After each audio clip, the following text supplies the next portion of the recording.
What's going on, Doom? It is hot, baby. It is like 85.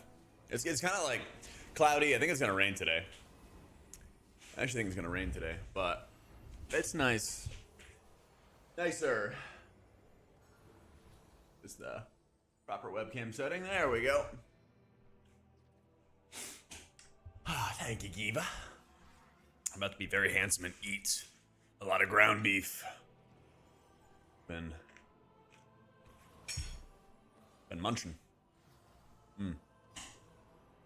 Also started the workday early because we got a lot to do. Let me tell you, we got a lot to do. Kind of insane, perfect timing. I was like running out of gas, running out of juice with retail, and then bam, lots to do now. Are keys open to test? I don't think so. I don't think so. Dude, I know, Doom. It's a mess, man. It's a mess. If they have keystones, they're usually like over here, but doesn't look like it. It usually takes a couple days, like probably next week. Probably next week.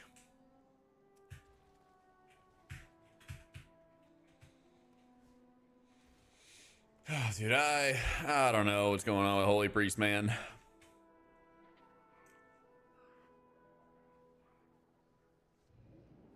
Now it is Blizzard.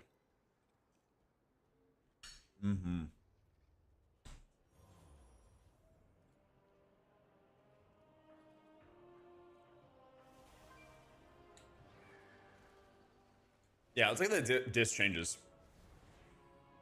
So, penance damage and healing is increased by 20%. Casting penance reduces the cooldown of Mind Blast by 2 seconds. After casting Mind Blast, your next powered shield or Void Shield absorbs more damage.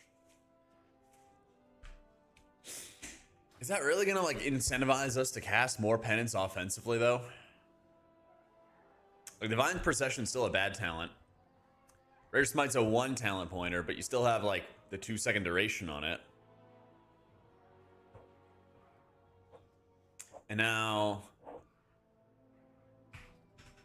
oh yeah, they're not done with anybody. You know, to be fair, they're not done with anybody. So, Flash Heal here says it does 59k healing. Shadow Mend will do 87k healing, right? And then Shadow Mend heals for 30% more.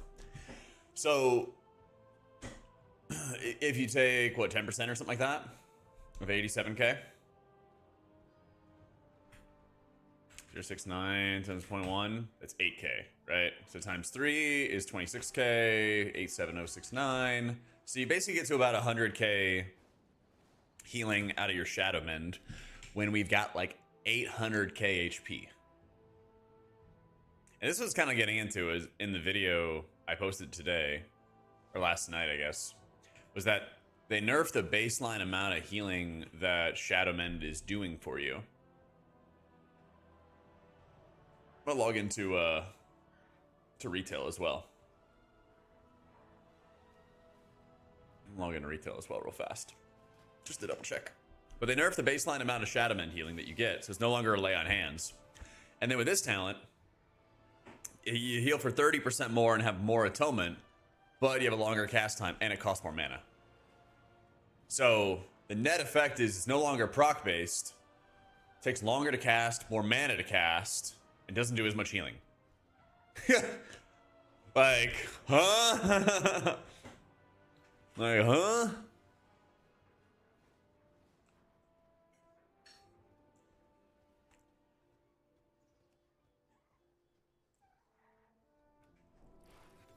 Season 2 is like 2 months away, something like that.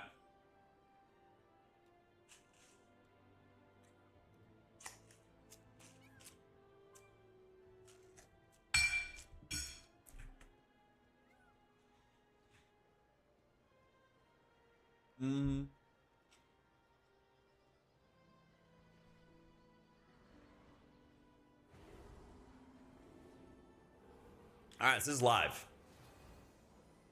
Live Shadow Mend, guys. Heals for 200k. Live Shadowmen right now with lower gear heals for 200k. And then you go to PTR. Okay. And it heals for 87k plus 30%, so a little over 100k.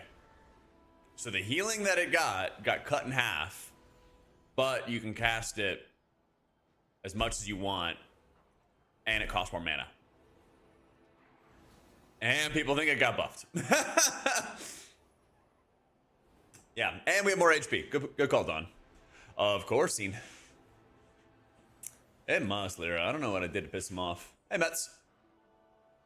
When does the pain stop? That's a good question. I'm on it, Doom. I'm on it, man. So, press RSK on CD on AoE. I think technically you get more damage out of spinning. Yeah. But you also get more renewing misspread by hitting the RSK, so that can like help you more with healing later on, especially on boss fights.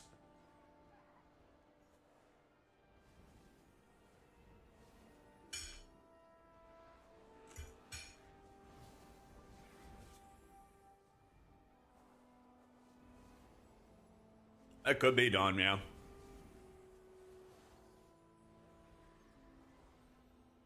We've been getting like pretty sporadic rain. I don't know if we're getting any more today. Let's see.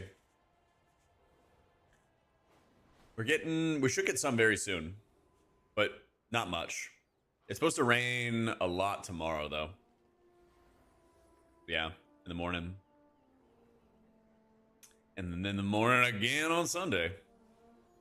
Yeah. Amazing, Aggie. Yeah, we got a video about it, too. Yep. Let me make sure I'm taking notes for this. Let me make sure I'm taking some notes about this. So, Disc Priest. Shadow Mend does half as much healing as live. No longer requires procs. Can cast at any time. Costs more mana and takes longer to cast. And costs 2 talent points. Yay! Yeah. Yippee. So why should I use Shadow or Pain Season 2? It's a good question. It's a good question. Divine Procession still ass. Divine Procession sucks and negates Greater Smite, G-Smite, which also still has a 2-second duration. So casting a Penance could mean that you lose your G-Smite stacks. Yay! Yay! But hey, you could skip Divine Aegis, one of our good talents, to get to Eternal Barrier faster.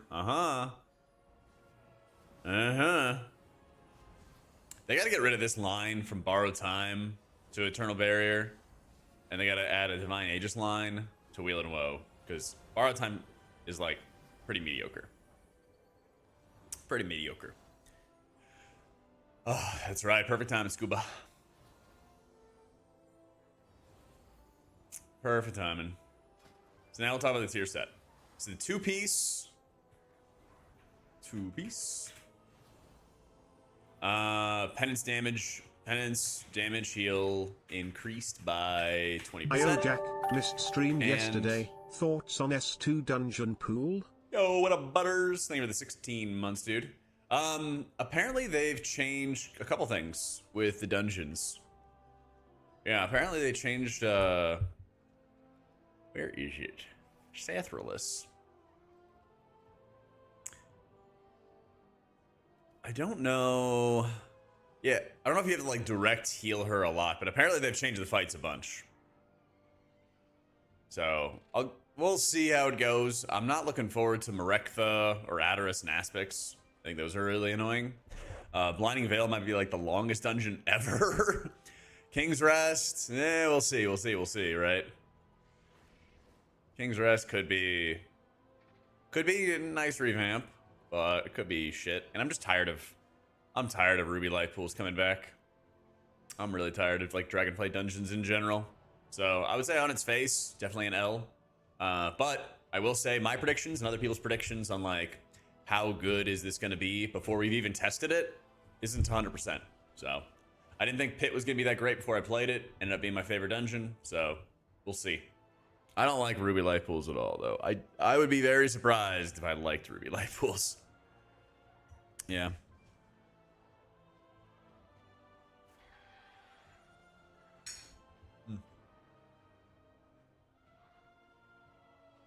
Alright. And, okay, casting Penance reduces the CD of Mind Blast. 4-piece after casting Mind Blast, your next shield absorbs 25% more damage. So you can hold 2 charges of Void Shield.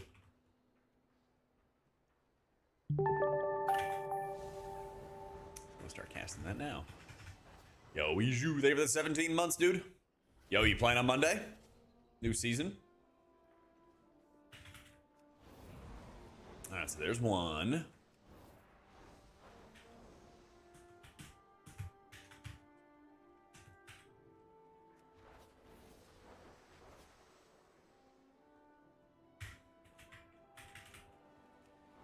Alright, so you can hold on to 2 stacks of your Void Shield. So you can like back-to-back Void Shield it up if you wanted to, right? Where did I even put this? Where did I put the button? There's the button. You can just go bam, and then you can go... Oh, it actually is on cooldown. Interesting. Then you can cast it back-to-back. Yeah, we'll go over all the healer tier set bonuses today. We'll go over them all today. But yeah, so you can like conceivably you can cast Void Shields back to back as you prep for a ramp and like try to game the system so that you have double Void Shield up on your party before damage happens and do more reflect damage, right? You could do that. Like power wise, that might be like pretty good. But they're also nerfing the reflect value on your rank 3 Apex talent. They're also just nerfing that in general. And by buffing your penance damage and healing together, you're not really giving much of a reason to hit it offensively. Because your atonement is still weak. Your atonement's still very, very weak. Yeah, and the new HP Operato, yeah. Insane, man.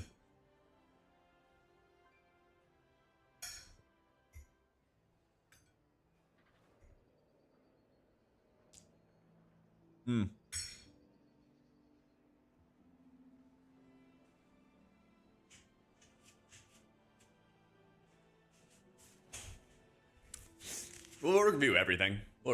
Yeah. Problem is, like... How do I even describe it? It's just... You're gonna have, like, really high uptime. You're gonna have, like, really, really high uptime with Void Weaver's Rift. We'll go find some dummies to hit. Let's take... Oh, G Smite. I don't even know what you would mess around with here. I feel like Blaze would still be really bad.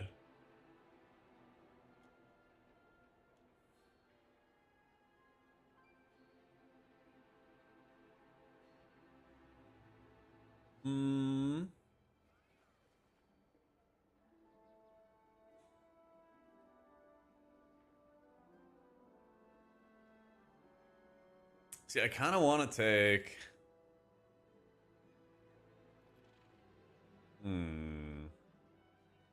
Now Blaze is an expensive point. Well, I don't know if I'll even keep the Shadowman stuff, so I'll just keep this on for now. We'll probably change a bunch of stuff around. I haven't looked at anything with its scope, but plan to play it. Should be fun. I'm hoping. Where are the dummies? Oh yeah, they're like far.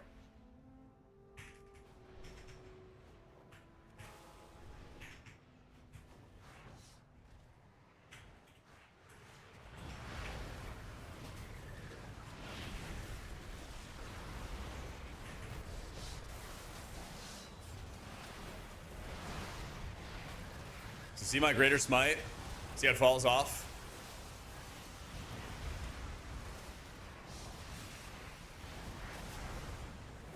So your Mind Blast, into the Penance, into a lot of smite.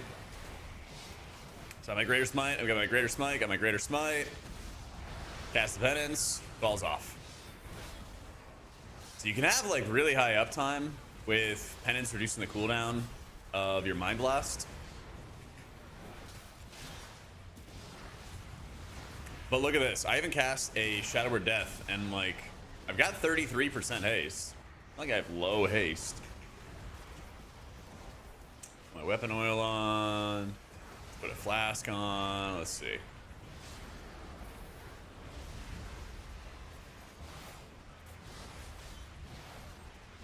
So with all that additional haste, casting a Penance will still cause your stacks to drop, and casting a Shadow or Death will still cause your stacks to drop.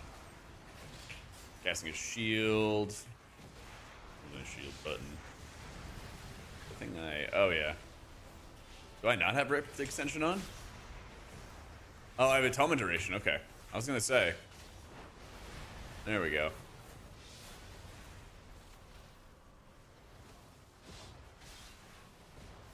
Got that, got that. Let's see.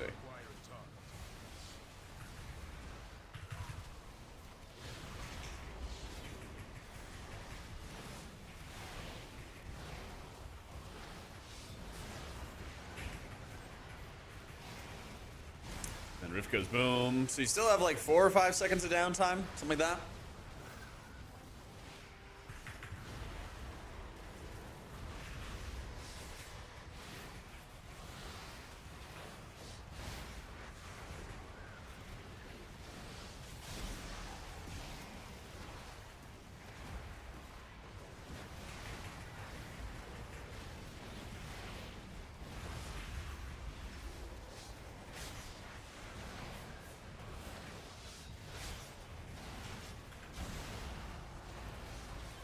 So yeah, you still have like 4 or 5 seconds of downtime or something like that, but it's not bad. I still think that like Greater Smite's bad, and that you just lose your stacks so much, and it makes you so immobile. Immobile. There you go. Stack smites fall with a shield or Shadow or Death cast. Instant GCD, basically. Rift uptime is very good, but still around 5 seconds of downtime in between to play around. Yeah, basically like you don't really want Void Weaver to be good in a raid, because if it's good in a raid, it's gonna mean the entire spec's gonna be extremely immobile. It can be good in keys because, like, you know, you're not as worried on every single fight about having mobility stuff.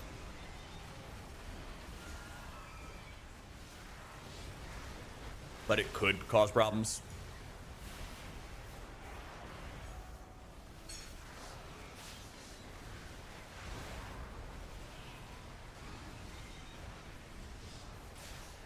Yo, what up, dude, Rave? Hey, little bro. You watching the game today when Australia's gonna win 2-1? Bro. We are gonna lock you down like the criminals you are. Okay? You're going to the Shadow Realm, bro. You can go into the Shadow Realm. Australia doesn't stand a chance. It's America's 250th birthday. We're gonna win. We're gonna win the whole thing, in fact.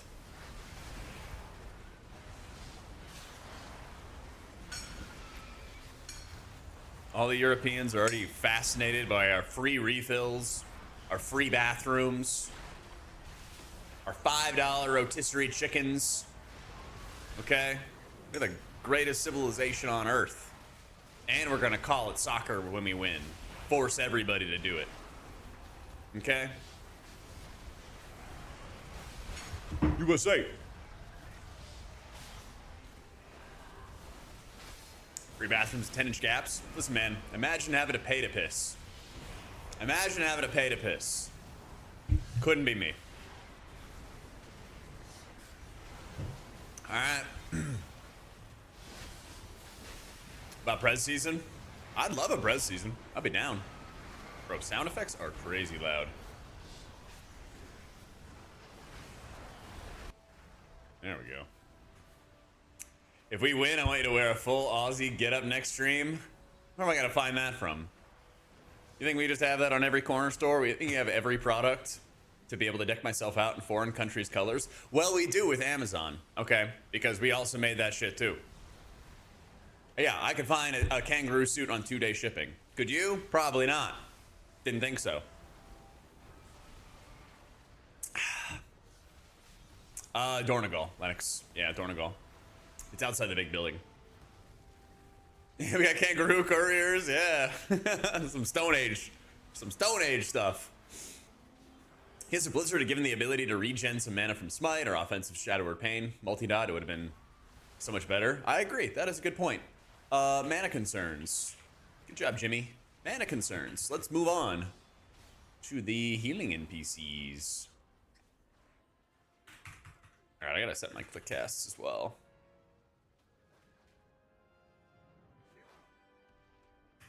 Blue grip.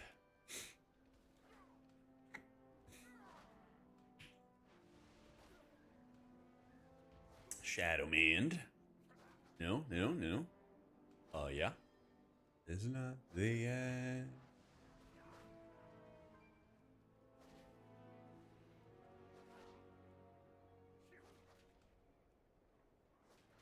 Nice.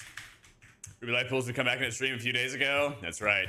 Now you're going to prison, Jordan. You will pay for your crimes. Where's the healing NPCs? PvP. Yeah. Is it this? Looks like it. Okay, 97k, 97k. Guys, keep in mind we have like 800k health bar. 300k crit. Look at my mana. Look at my mana, guys. Look at the mana. This is your new form of Shadowmend?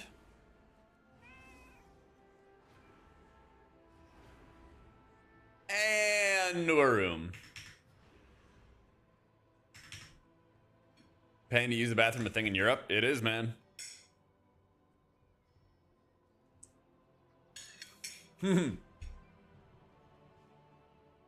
Oh, but they changed the Innervate service. It's just mana regen.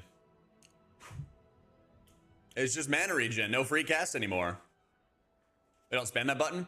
But, like, my point is, Shadowmend is worse in this patch, in Season 2, than it is on Live. Even though it's more reliable, right? Even though it's more reliable, it does less healing than it used to. And it takes longer to cast, and it costs more mana. Yeah.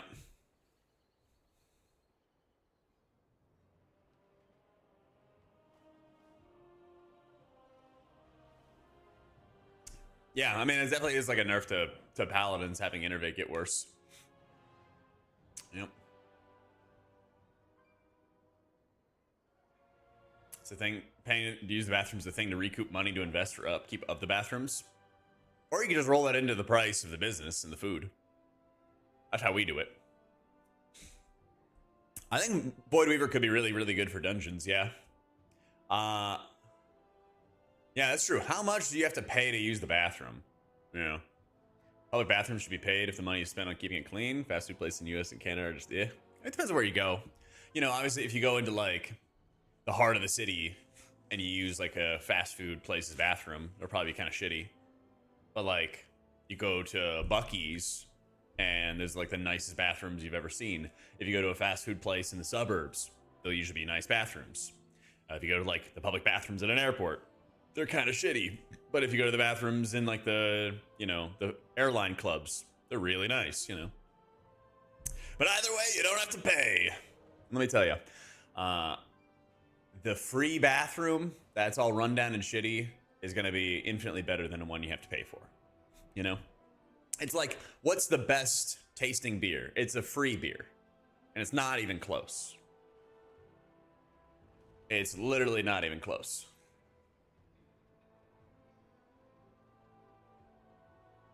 When I get mana, Monk can just drink tea every bowl. I know, it's pretty nice. Yeah. What, even in my Midnight expansion? Yeah. Americans love paying for things.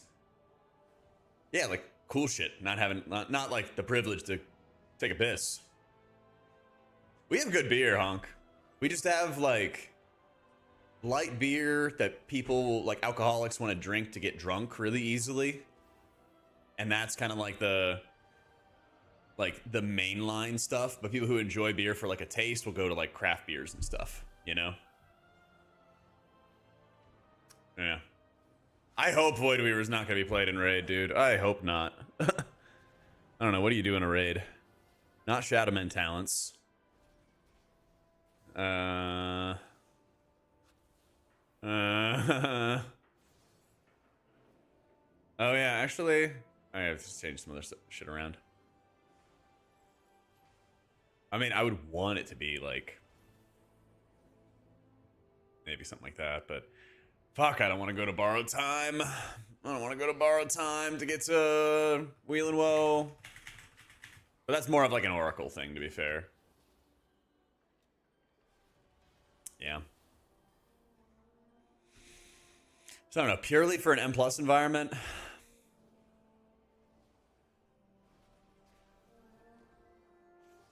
Like, fuck, I still just hate these talents. I think you still kind of want the pet package. I think you do. I don't know.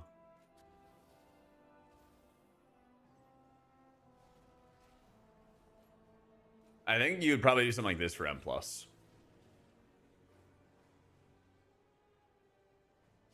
Yeah, I think you'd probably do something like that. So then your Shadowmens are hitting for 100k, almost 300k. So that would be 40% of your HP, something like that. Well, I'm kind of doomer on Priest because I don't like the gameplay that we had in Season 1, and they're kind of doubling down on it. Like, people, I'm not saying you, but like, some of the people in the comments for the video I posted last night were like, oh, watch this be OP again, or stuff like that, and I'm dooming. I'm like, I'm dooming about the play style. I'm doing about like how you heal, not the numbers. Because like, who fucking knows? Like the numbers, there's going to be like 10 rounds of tuning between now and launch. Like, I'm not worried about tuning. I'm worried about how it plays. Especially right now. This is the time to think about how something plays. One sec.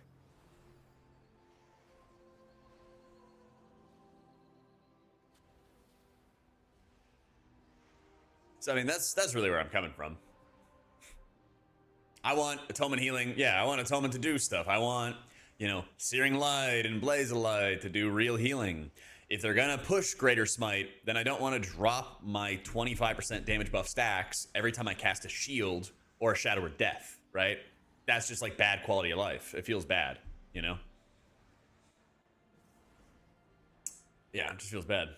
I'm glad that they're not having Shadowmen be a proc anymore, but they also made it massively weaker and cost a lot of mana, and our mana regen still sucks, and they made the pet package worse by nerfing Inescapable Torment, which was one of the few things that did Atonement Healing. It's like,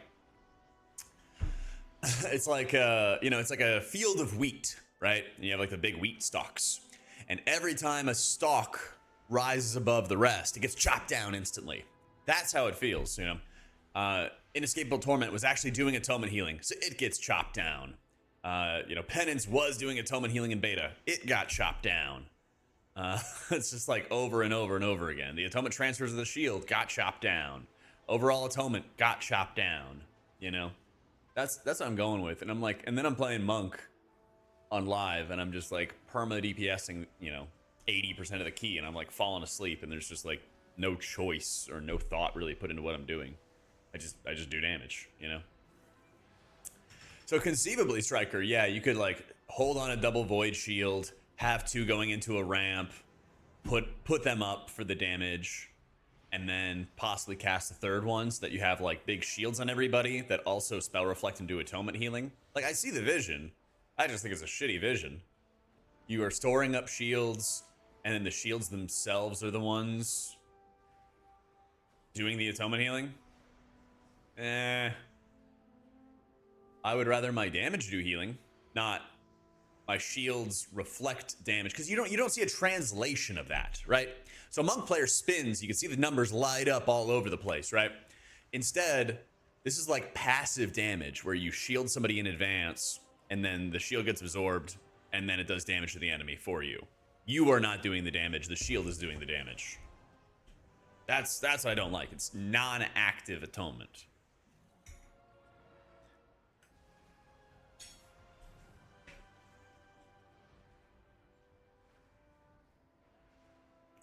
Yep.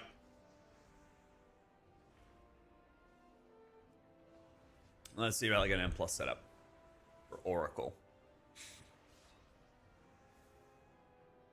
And it's like, here's my problem with Oracle. Look at this. How do you get your third Shadowman talent? Because you have one. You have one in Inner Focus, 2 in Shadowman itself, right? And then 3 with Grim Deliverance. You have 1, 2, 3, 4, 5, 6, 7, 8. So I guess you can plug these out. But then it's like, what do you even want to take with your final talent point?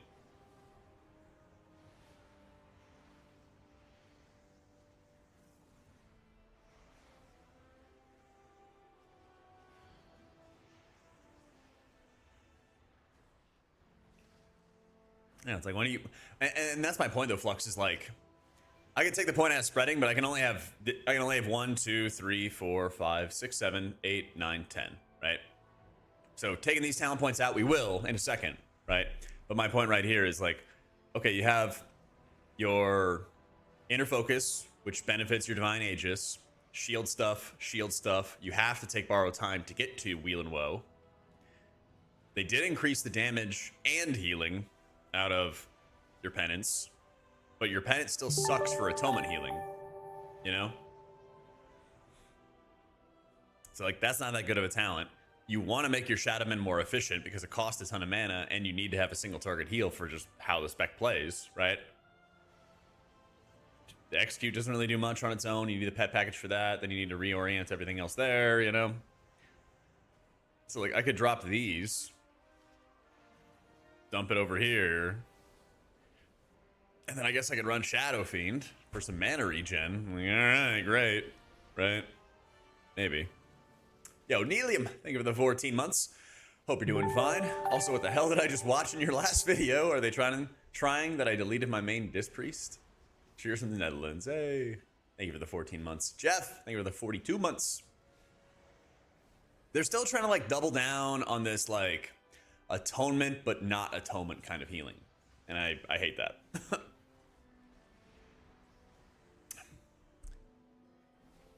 How you doing, Jeff? Yeah, I mean, you would basically just play off of like the free or like discounted radiances that you have out of evangelism, shields, and Shadowmans. And that's how you'd apply atonements. And I guess you'd run Shadow Fiend to like get some mana regen out of it, I suppose. Yeah.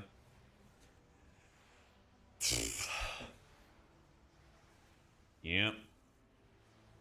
But it's just like, it's just fucking goofy, you know? It's just fucking goofy.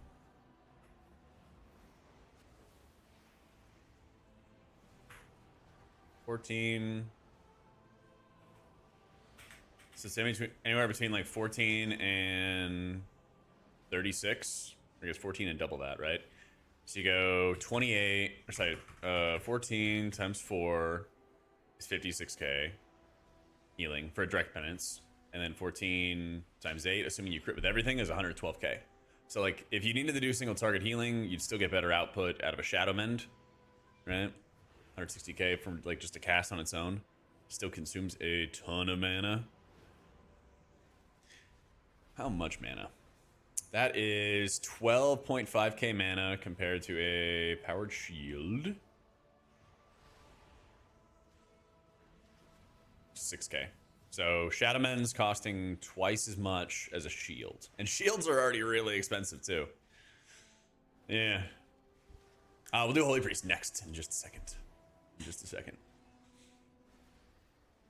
All right, so recap for Disc Priest. Shadowmen does half as much healing as live. No longer requires procs. But basically costs 3 talent points if you include Inner Focus with this. Yeah. Divine Procession still sucks and gates Greater Smite for the Void Weavers. So if you want to play a Void Weaver build, you have to go through that, right? 2Ps for Disc. Your penance damage and healing is increased by 20%, and casting penance reduces the cooldown of Mind Blast. That does have good synergy with Void Weaver, so W. But after you cast Mind Blast in the 4 set, your next shield or Void Shield absorbs 25% more damage.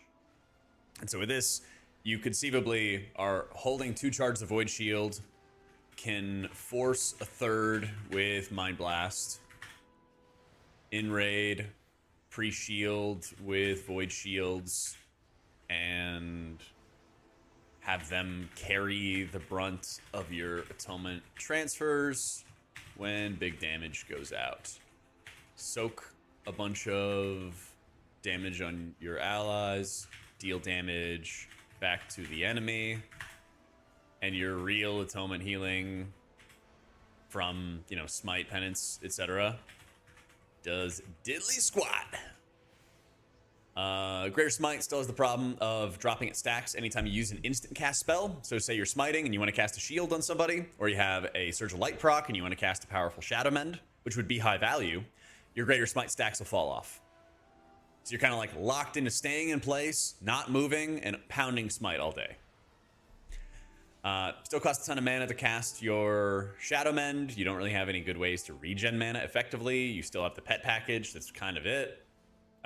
Having to go through borrowed time to get to Wheel and Woe fucking sucks. Yeah. I think Void Weaver will be good in keys. I just want Atonement to be good against Satch. Me too, man. I feel like this is just like a really simple thing, right?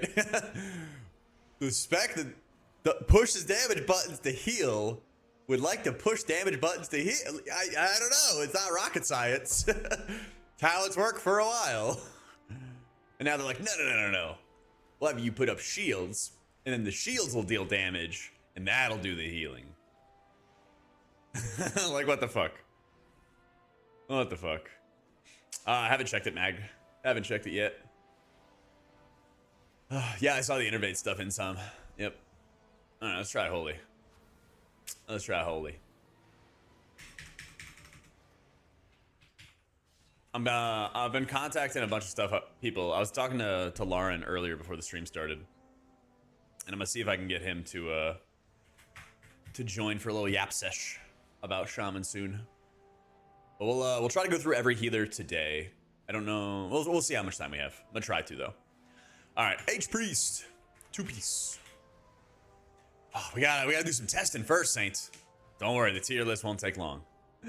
Oh boy, here's the haste. Every target with Renew increases your haste by 2% up to 3%.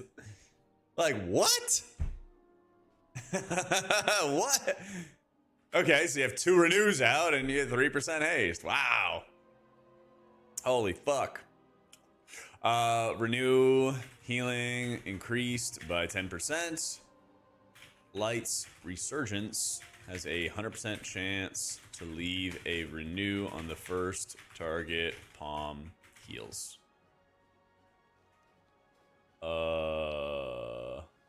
Light's Resurgence.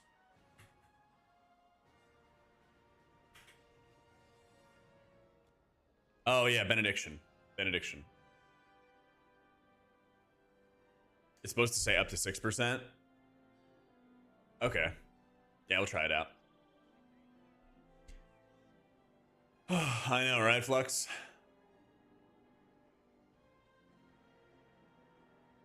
And maybe there's some hope for a new tier set or something, James. We'll see. The PTR server is the 11-1 PTR. Yo, what a token.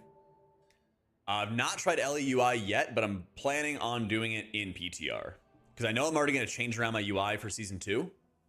So is probably gonna be one of the first things I try when I start like revamping my UI and everything like that. Because there's already a couple add-ons that I use right now that are not gonna be supported in season 2, so I'm gonna make big changes anyway.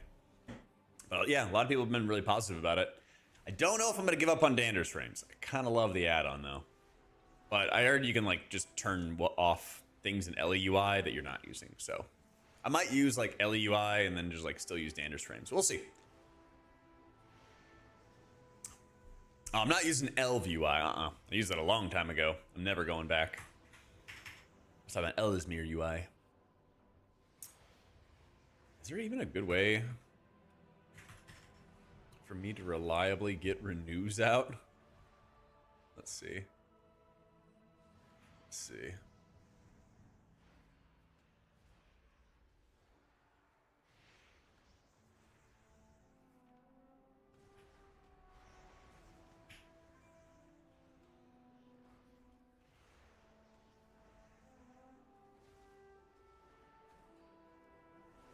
That should put out a renew. Yeah.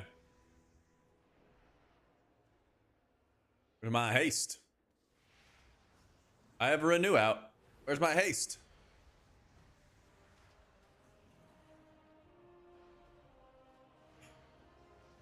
Oh, I haven't tried it yet, Coco. I just don't want to use LVUI again. Way too many times. It just did not work on patch days.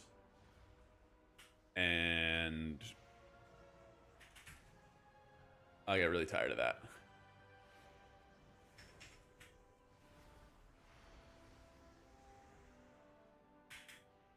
Yeah, it literally just like would always die on every single patch day, and other add-ons would not die on every single patch day. It's just like, okay. Like I can play the game on patch day, it'll be fine. You know? It was literally just like every fucking time. Apparently the Cell guy is making like kind of like his own Ellesmere UI kind of thing, but we've heard nothing about it. So he might have given up, he might still be working on it. No clue.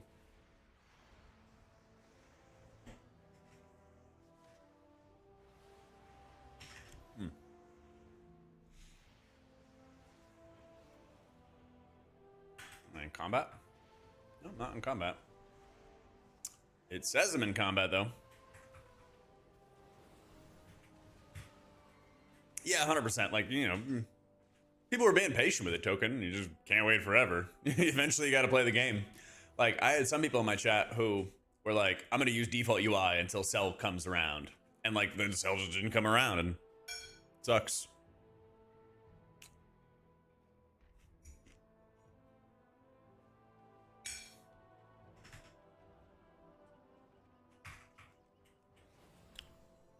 How far do I have to run? I'm trying to change my talents here.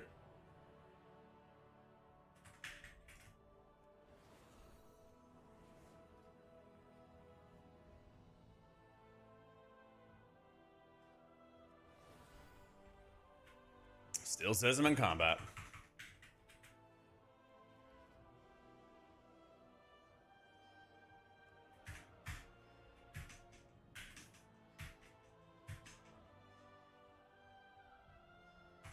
Oh my god, dude. Oh yeah, but your Divine Hymn automatically casts a Guardian Spirit on you. That's pretty nice. It should root you in place too, but at least it casts the Guardian Spirit on you.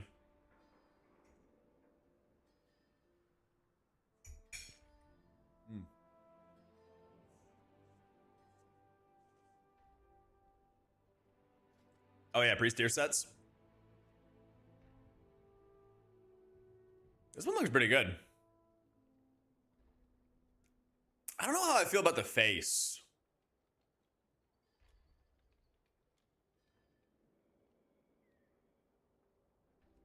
Let's see. This LFR one's pretty good too.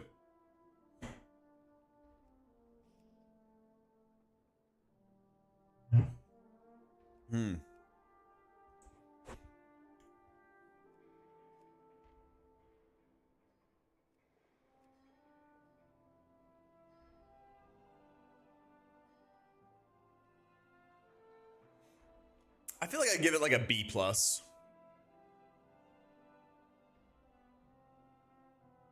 I feel like I'd give it a B plus.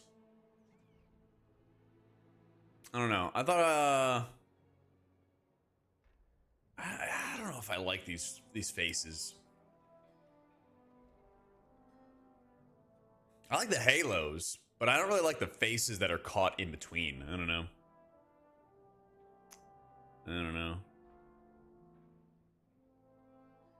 It's not bad though. I will say it's not bad.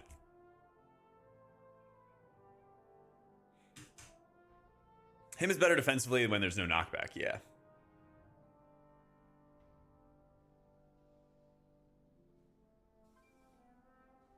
Is that your favorite part?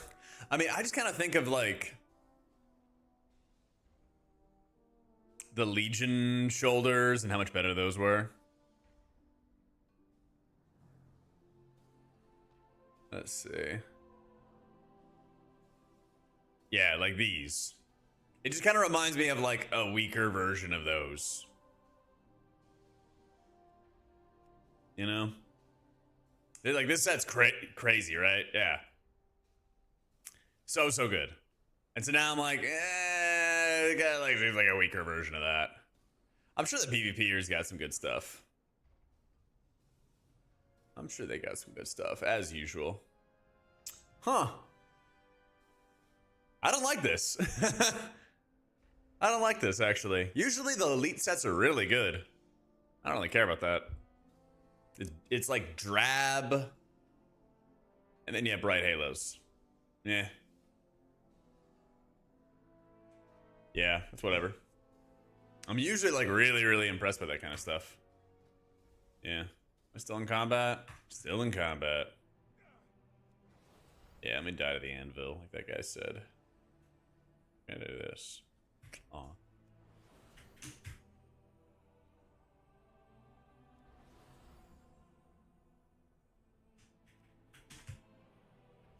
Where you at, anvil? There it is. Yeah, it is definitely oversaturated. 100%.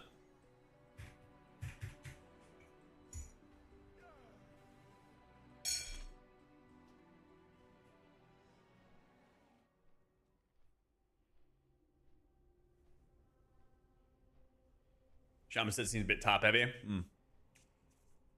What should we do next? Should we do Shaman?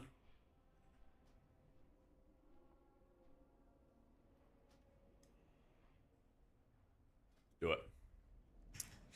Finally out of combat, man. I've been wanting to see him put up the renews. It would suck if I was still in combat, Ron. Come on. Have mercy. Have some mercy on me. Sure, Onan.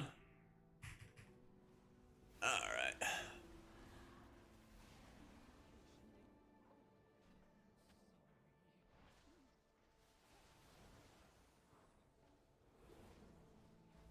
Am I even seeing my haste increase?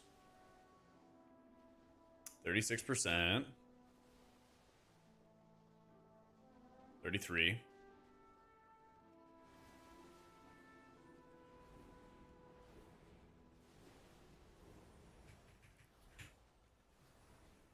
So I went from 33 to 41%, looks like.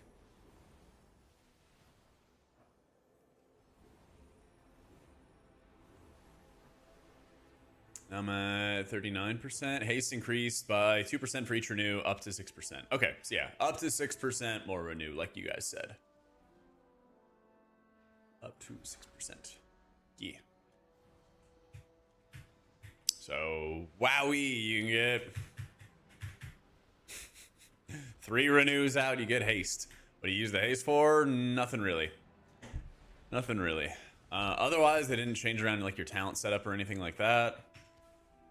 I mean, technically Palm is a hasted cooldown, so like, yeah, you get some more palms out of this. So maybe some like Oracle synergy. Fire more palms with more haste. But your palm also like doesn't really do that much healing either. Yeah. I don't know, just kind of like a weak ass passive setup. I hope they don't leave it as is, James. Yeah, I really hope not. Highly want a talent option with Ultimate Serenity. I like Ultimate Serenity. but I don't want to play Alt Serenity forever and just never think about my other holy word. I'd like a new, like, Sanctify is definitely outdated as a cooldown, but I don't want to just abandon it forever and never interact with it again. Yeah. Choops, thanks so much for the new sub. What else do you guys think for Holy Priest? What else do you guys think? I mean, you have plenty of like palm talents that they can make good, and they can like really push an Oracle heavy style this way. They changed around Resonant Energy so it increases your healing instead of having to stack up on allies. I have no idea, Xerox. I have no idea how Blizzard does stuff.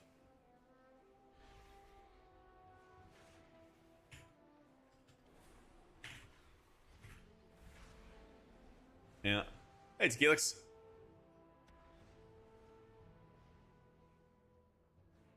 Wine and Dine, the priest class designer, fixes Hellscape. I doubt it. I doubt it. I doubt it.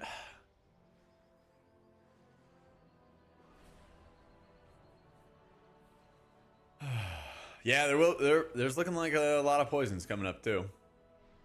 It's looking like a lot of poisons coming up. All right, bring back Cascade. Maybe having like a reason for Cascade or Halo or any of the other stuff, I'd be on board with for sure. I'd be on board with. East Weaver.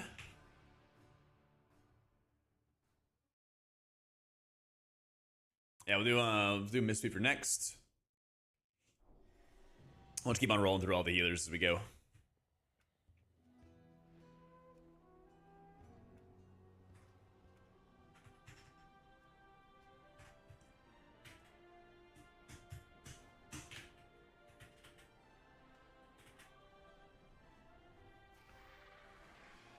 I go back to Dorna land.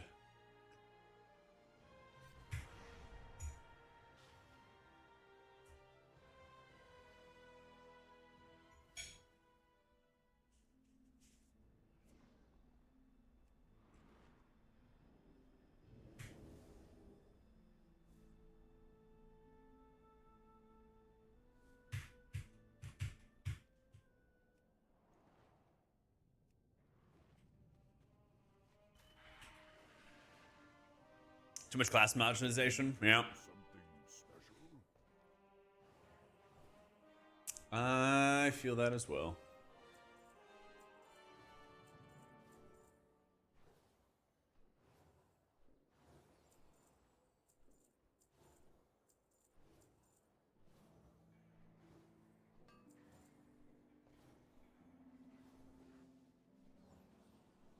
May the eternal sun shine upon you.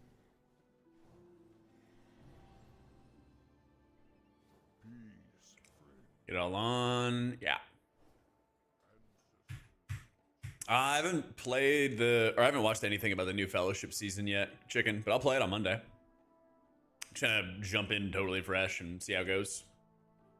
I had to hit up some people because I thought I had a group for it, but I didn't hear back. Hey, John. All right, so Mistweaver 2 set. RSK deals 30% increased damage, and rushing wind kick. Healing is increased by 100%. 4-piece. RSK and RWK have a chance to cause their next cast to ignore their cooldown and reduce their mana cost by 100%.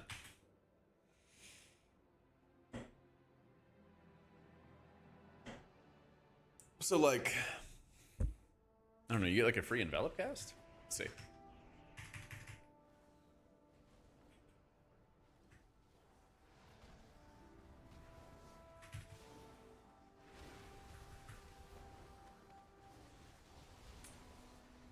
Let's see.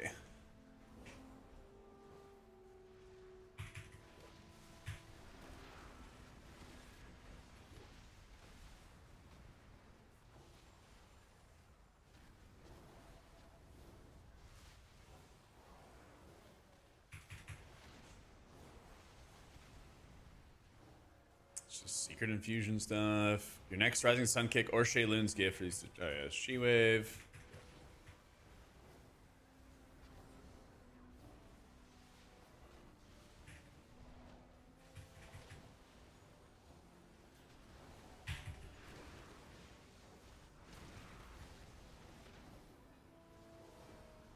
I don't know if I'm just like straight up consuming the buff or what. Not yet, Fatal. Not yet.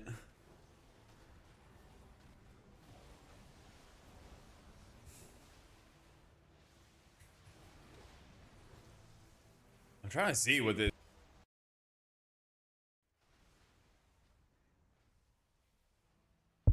tap. All right, audio's back. That was weird. I'm trying to see like where the specific buff is supposed to be. Oh, here it is. I got it. Oh my god, we got it. Where the fuck is the buff? Because it just highlights it. Am I missing a buff?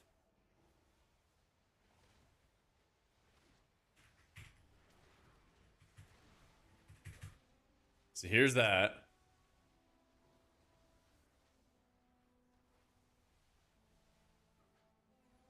I thought it was supposed to be, let's see. Rising Sun Kick and Arching Wind Kick have a chance to cause their next cast to ignore their cooldown and reduce their mana cost by 50%. Okay. So I guess it's just like you get a free kick. I thought it was going to be like a specific buff to be tracking for it. But it didn't really seem like that high of a cost or that high of a proc chance.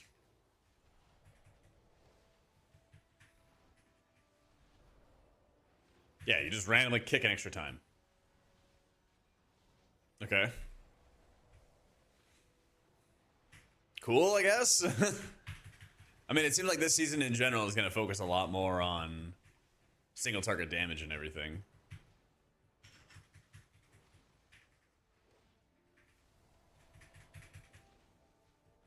Yeah, it causes your next cast to ignore the cooldown and reduce their mana cost by 50%.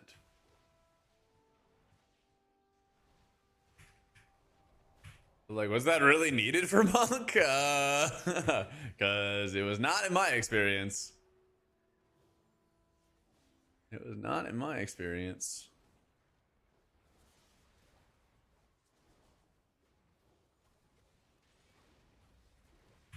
Yeah, so it just has, that kick just has a free cast.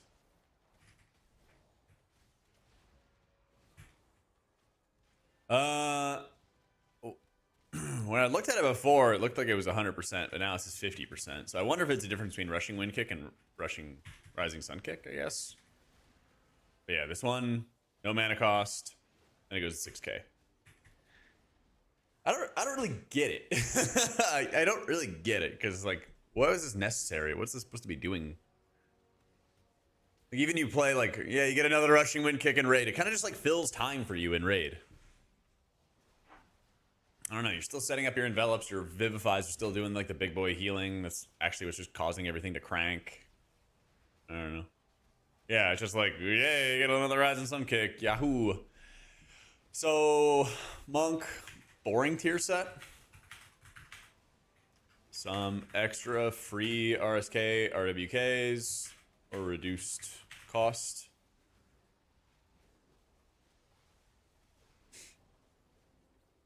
Yo, what if need? It's not like unheard of, Pinecone. Yeah, it's not unheard of that the tooltips are not 100% accurate. It's pretty common, honestly. But yeah, you get like extra Rising Sun Kick, RWKs, cool. They didn't move around any talents, now did they? There's just, where are you? A new choice node somewhere. Right here. Yeah, so you have the difference between Dancing Mist, where your rems are going to spread when initially cast or when traveling to a new target. Or you could have Vital Expenditure to amp up your Soothe output. Yeah.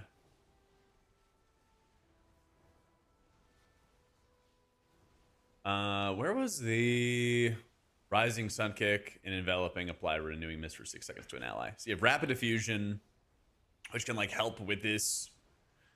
It's like, I don't know, synergy with rapid diffusion for more easy rem spread. And more extensions with Rising Mist. Neat, I guess. Yeah, not like terribly exciting.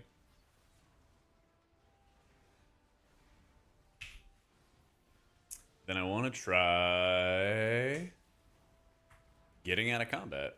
We'll see. No, I haven't looked at trinkets yet. We're just looking at classes right now. So much content to do, baby. Let's go.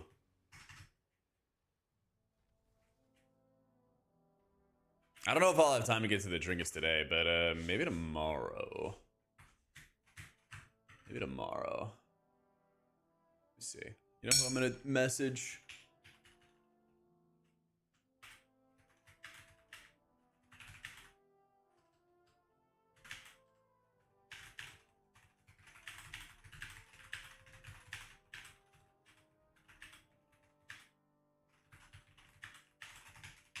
I'm gonna message Mr. Volk. Not gonna let him get away. Not gonna let him get away this time.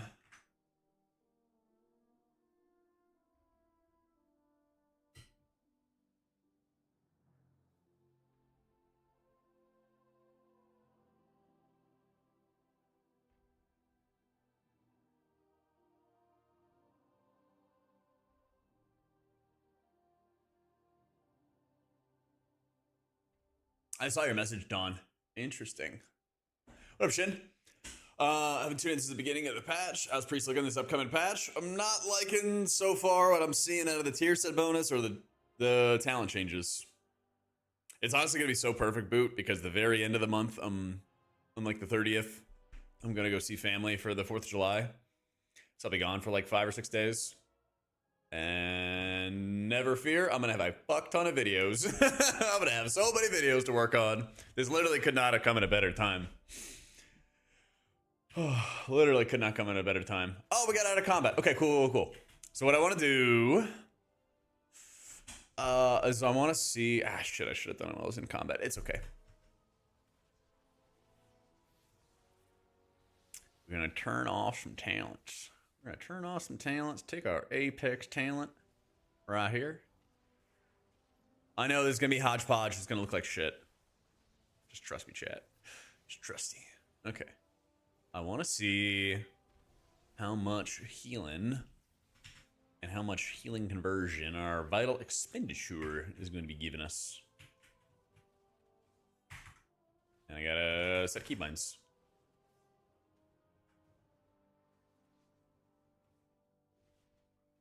This world is not for you.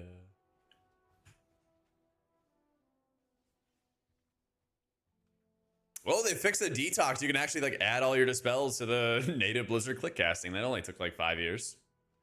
No meme. Okay.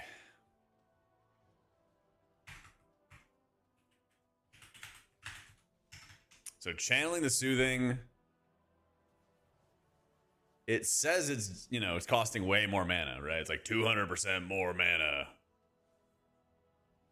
Doesn't really cost that much, right? Doesn't really cost that much. But its healing is increased by 300%. So each tick is 40, 50k. That's a lot. That's a lot. So yeah, when we... Why's our spirit font not going into the dummy? Come on, dummy.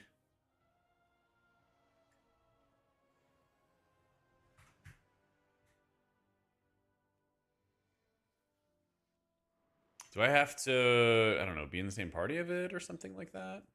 All PvP dummies.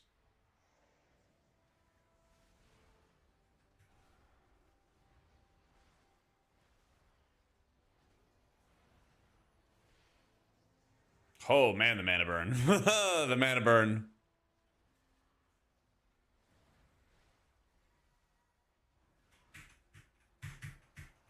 Yeah, it's a long one, Chili. It's a long one.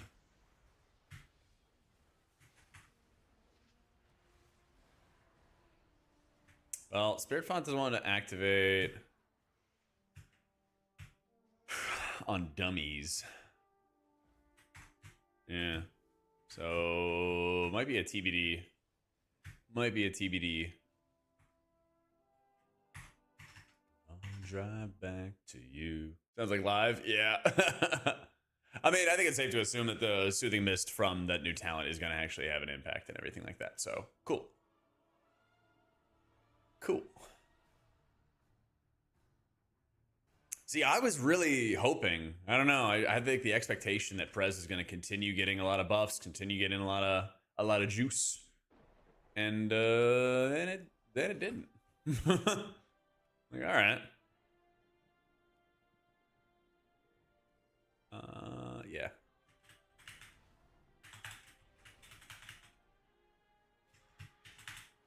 For a long while inside of a van where I miss you days on end, 'cause it's a long drive back to you.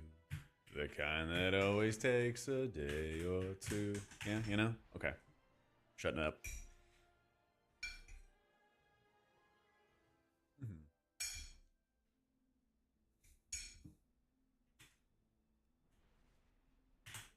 12 minutes on disc, 1 minute on holy. Sue me. Sue me. Yep.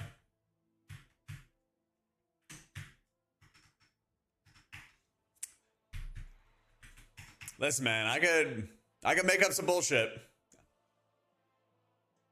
to fill time, but I was told that was bad, and I would probably get bored doing that too.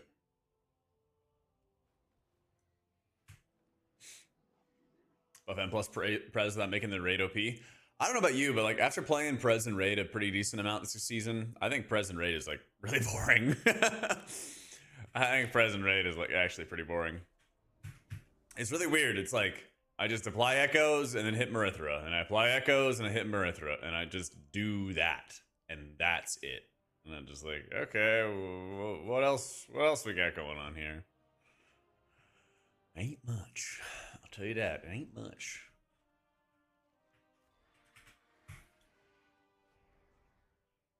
All right. All right, let's trinkets. Yeah, the mana economy is definitely something you always are just trying to be aware of when you're playing Prez. I'm like, you know that meme of like you know reaping versus sowing, and you're reaping and you're like, yeah, fuck yeah.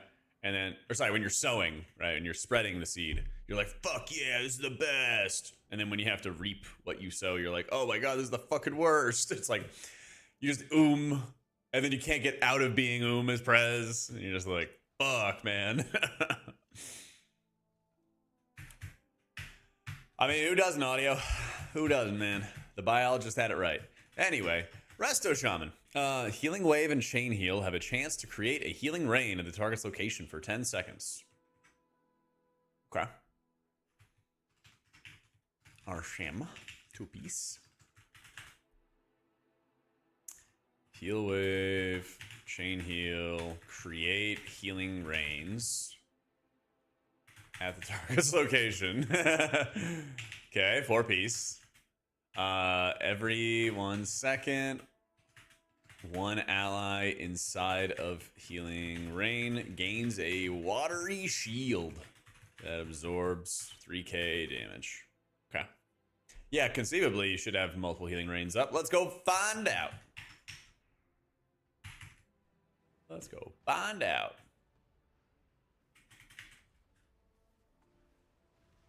Oh yeah, hang on.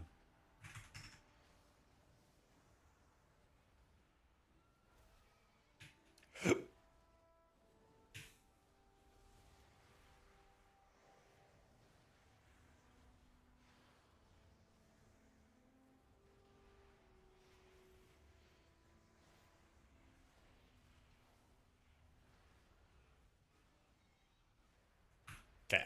Healing rain. Is that mine? No, somebody else's. That's the other thing too, is like, am I like not gonna be able to see the other healing rains that I'm deploying?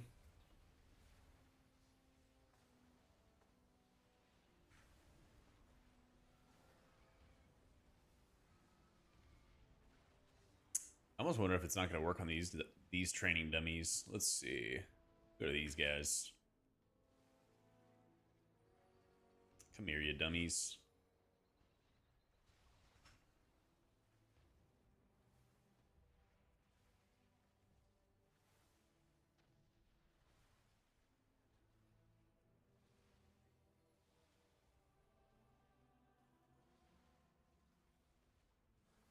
I don't know, do I need to do a follower dungeon or something? What's going on?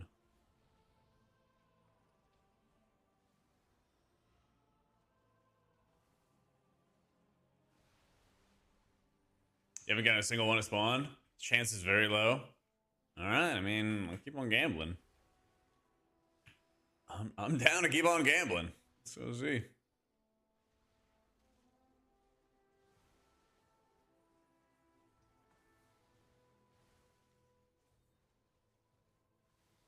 Oh my god, there it is! Oh shit! We did it! We did it, chat. Mission accomplished. It's gone. That was kind of crazy. It disappeared almost instantly. Yep.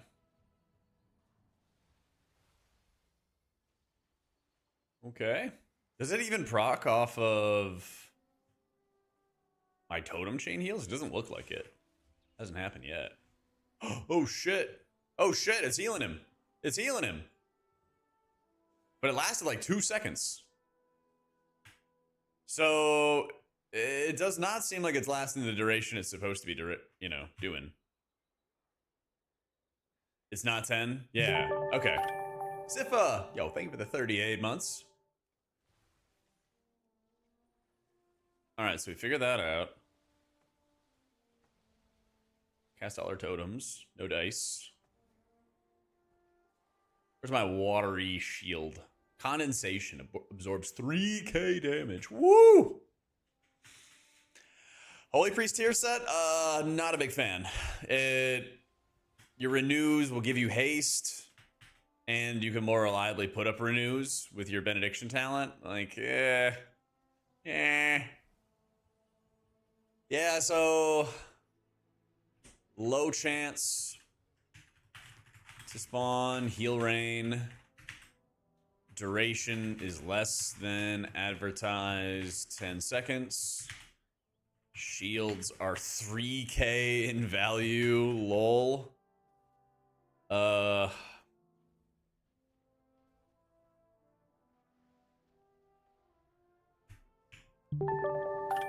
else we got? Zatko. Thanks so much for the new sub, man. Casino Healer, Resto Shaman, chance to proc Ascendance, chance to proc Storm Stream, chance to cast Healing Rain. Yeah. Oh, man. And they were trying to nerf the procs for Disc Priest. Like they forgot somebody else. I think Voidweaver Disc could be good in keys. I don't want it to be good in raid because that's going to mean your spec is incredibly immobile, you know? Can I close down the Holy Priest Discord? I'm down. I'm down. Yeah, if you guys want to rewind, I know there's like the rewind feature with Twitch now. I did Disc and Holy earlier. If you wanted to see our results and stuff. And we did Mistweaver earlier. We just did Mistweaver.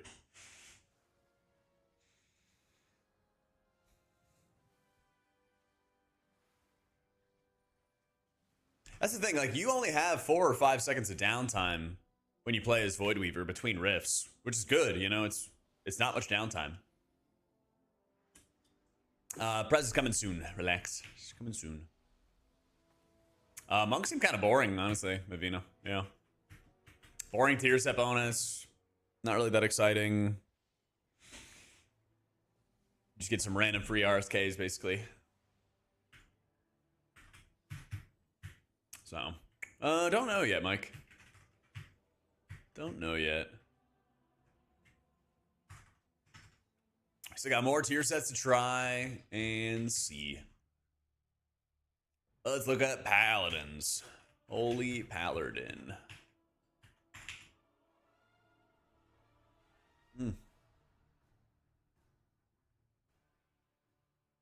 Yeah, that overgrowth stuff looks nuts. I went over all the changes for like the patch notes and stuff in a video the other day or last night, and now we're going over the tier set bonuses. Yeet. Haven't seen Prez tier set yet. Not yet. We got Pally, Druid, and Prez left.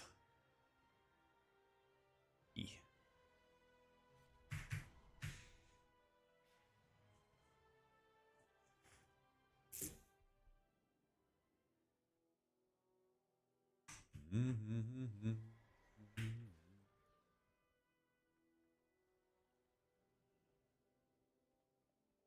is Dornagal, man? There it is. I would assume next week we get M+. I would assume.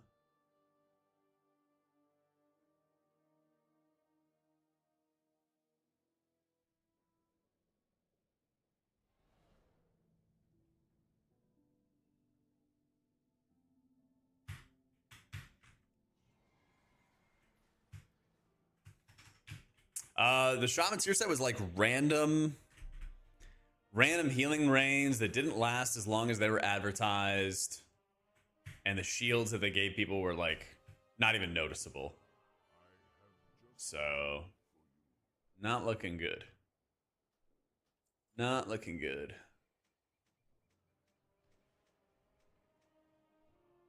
Yeah.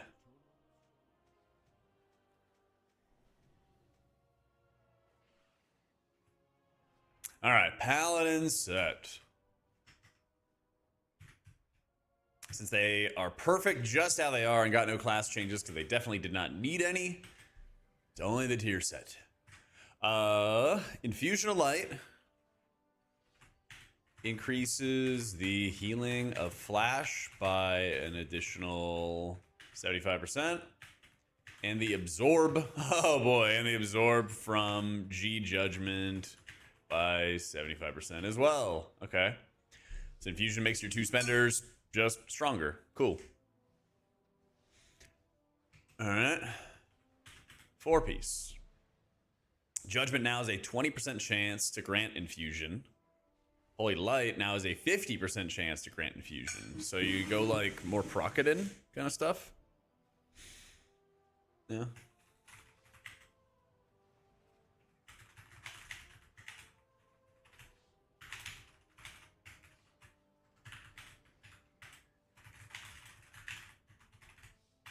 All right.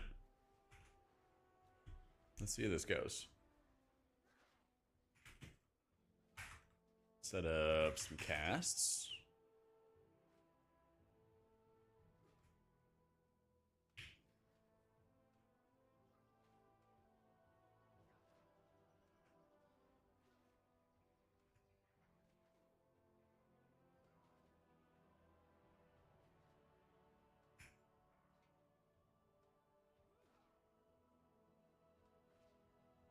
So many binds.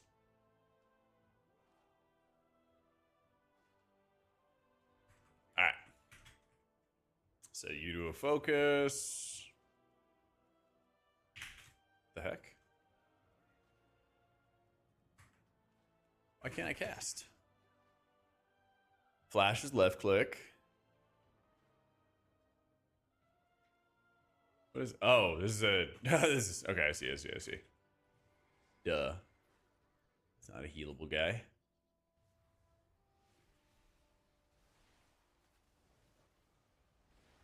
I thought there was like a Dungeoneer healing dummy NPC, but I guess not.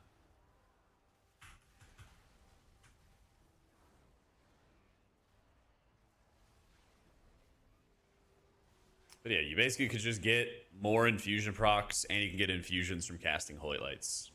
So like, boom, you got an infusion proc, and now your Holy Lights. So Holy Lights hitting for 178k, 400k, so around 200k, and then an infusion flash can crit for 170k. It's kind of huge, actually.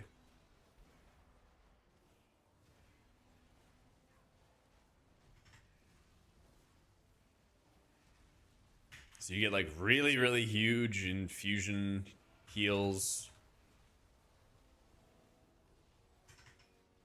think you would still prioritize using it on Flash if you could. How much of an absorb is this? 30k? Yeah, not much. Not much. Yeah, check the rewind. Twitch has like a rewind feature. You can just go back and you can see stuff. Yeah, so I have an 800k health pool. Holy lights are hitting 170k without critting. 400k with a crit.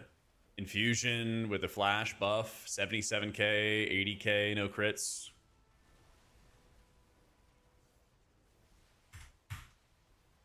I assume that they already have the bonus HP, yeah. I assume they did.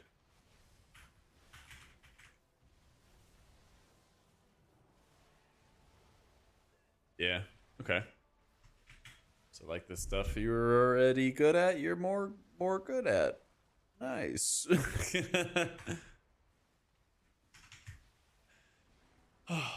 Yeah.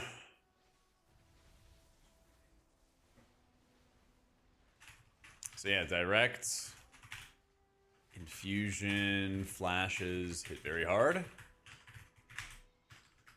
Seems like judgment just to spend if flash would overheal. Honestly, more mana efficient, like holy light, feeding more infusion could feel good mana wise. You still maintain high output. Yeah.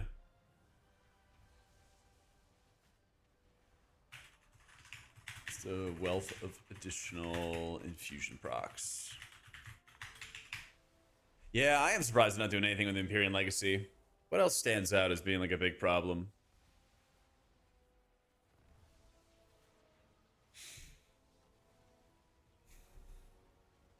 People are actively running Rising Sunlight, right?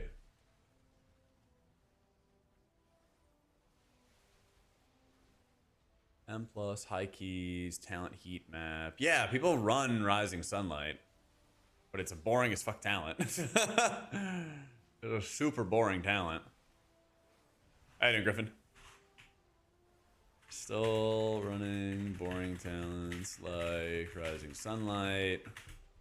What else is boring and unintuitive and unfun?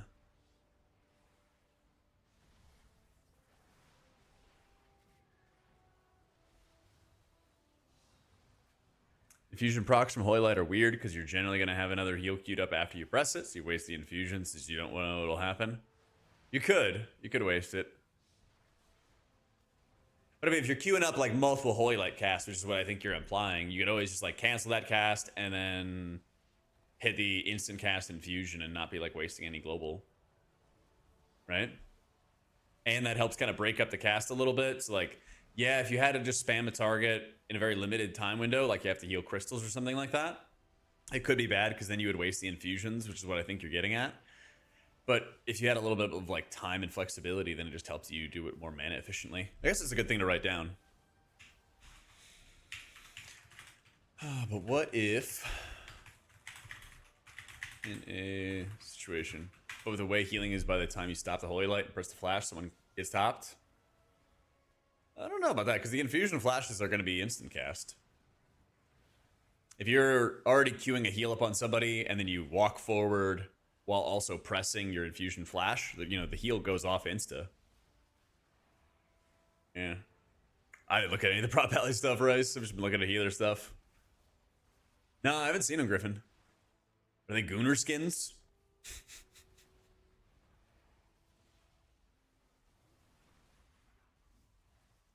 Let's finally write this down. What if you're in a situation like healing crystals on Lura, or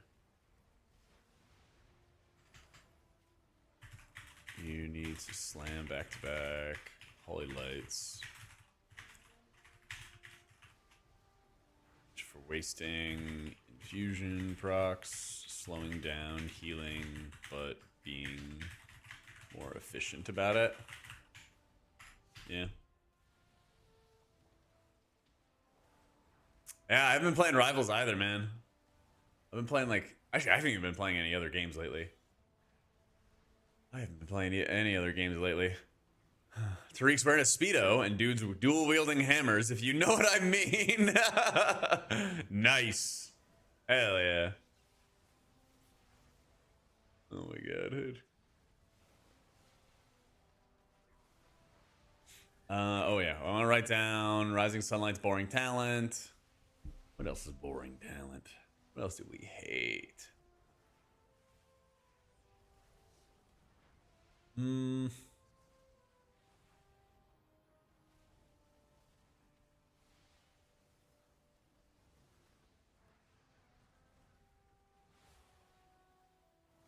we even care about Resplendent Light?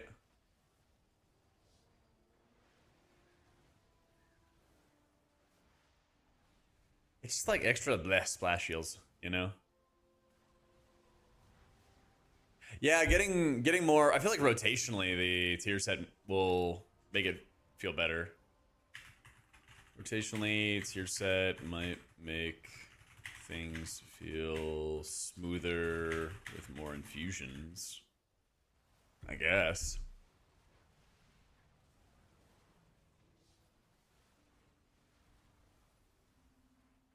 Yo, what about Cyrus?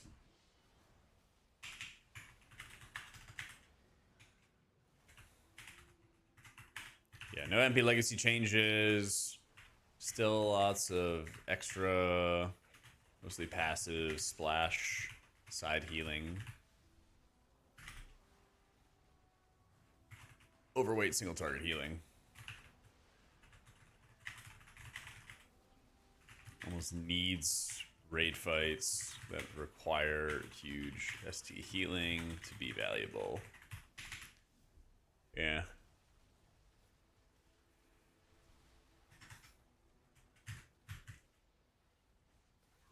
Still laughing about the archer line for the video. I'm glad you are, man. Glad you are. Those fucking druids. Those rats. Alright. Prez? Perez?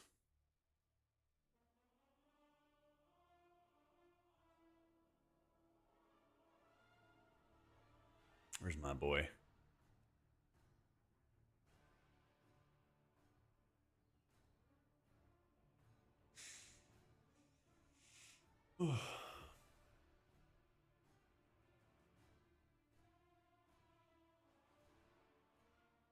Which like tanks or DPS are like over the moon excited about all the kind of stuff they have going on.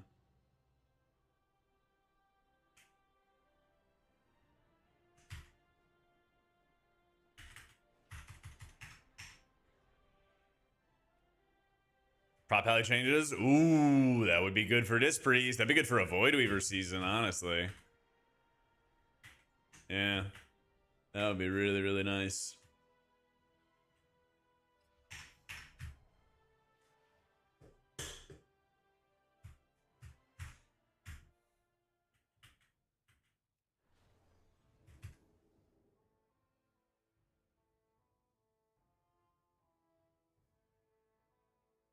Oh, the stats? Oh, is there like no mastery on the Evoker set?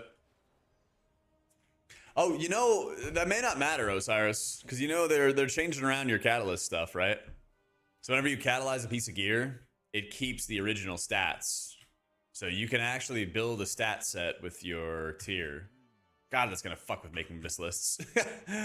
But yeah, whenever you catalyze your pieces, it keeps those secondary stats of whatever you got.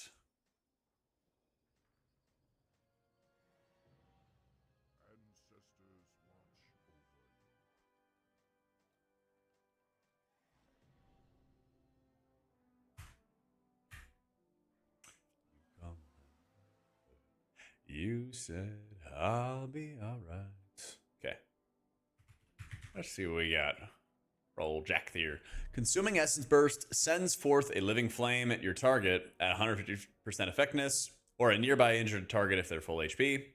Green spells restore 5% more HP, and Verdant Embrace is a 100% chance to grant Essence Burst. Ooh. So we're going to be flooded with Essence Burst?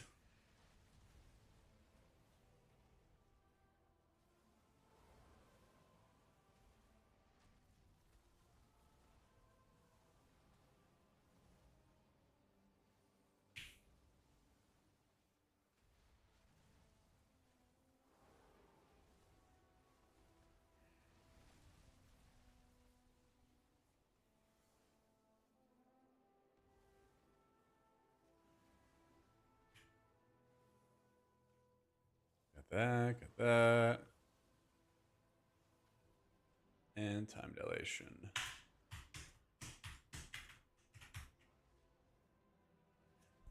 What with consuming? Oh, I see. Yeah. Let me see. So let me Verdant Embrace that guy. And then I fired off there. Why am I tied to him?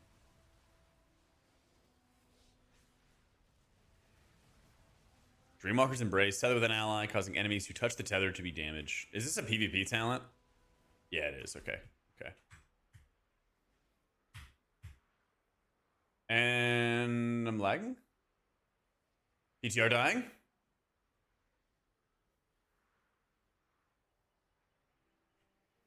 Filthy PvP players. No, I don't know anything about that, Osiris.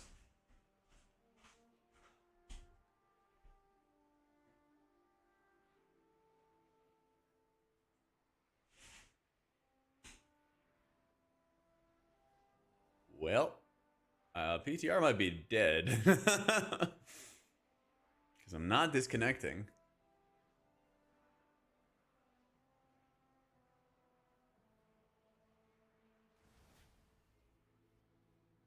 So, yeah, I haven't gotten to the Druid yet, but I'm going to make a video skill. Yep, we're doing our research today. Yeah, the DH is having the time of his life. He's having the time of his life. Let me see. So I messaged UT about it. So Prez Dream Breath is doing 5 times the amount of hot healing, if not more, and you can up rank it to get the burst. This makes Flame Shaper good again, and Consume is actually usable. 2 sets of Gambling Insane tier set. You'll either be constantly spamming Essence Burst for more Essence Bursts, or you're sad. Great. Oh, great.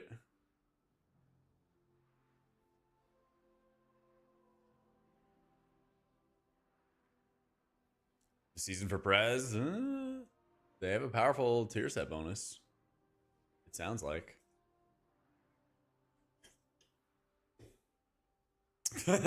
One day I was watching the Sporefall World First Kill. The next day they're announcing Season 2. This pacing is insane. It's so true, man. So true.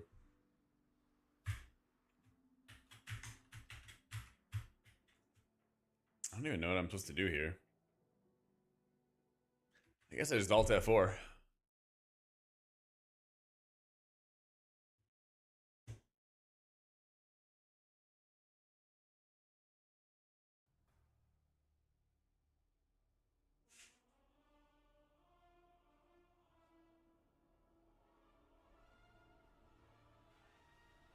You're gonna be just as quick this season as next as this one. People aren't good at math.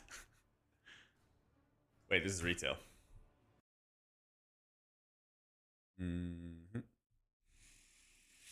Season 2 is probably gonna be like 2 months, if I had to guess. That's what I was trying to test Dios, and then the PTR just like exploded on me. So we're gonna find out. We're gonna find out.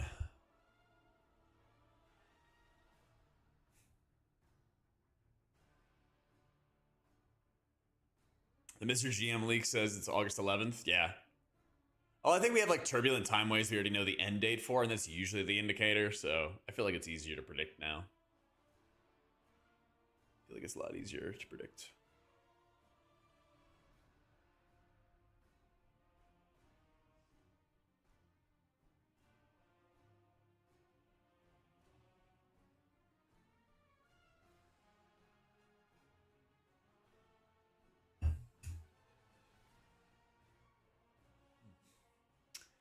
I'd rather them remove Myth Track and let Mythic drop fully upgraded hero gear. Well, the problem is, like, they're trying to move away, I think, from...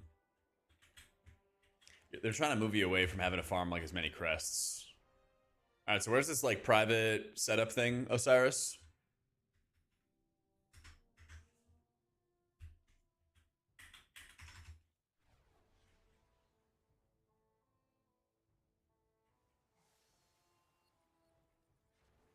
What's this guy do? Oh, furniture.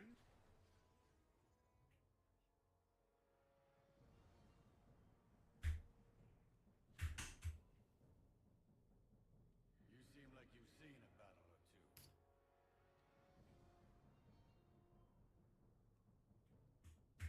You see him? I got nothing. I don't know. You guide me. Best keep your weapons ready. I want to test the dummy dome. Here it is. I found it, don't worry.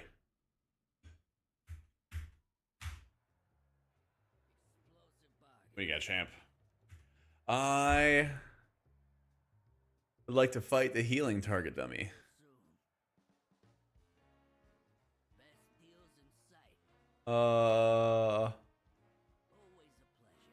Okay, so it does replace it.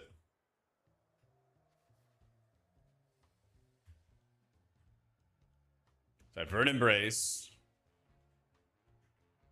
What? It took off all my gear. It's so weird. Okay.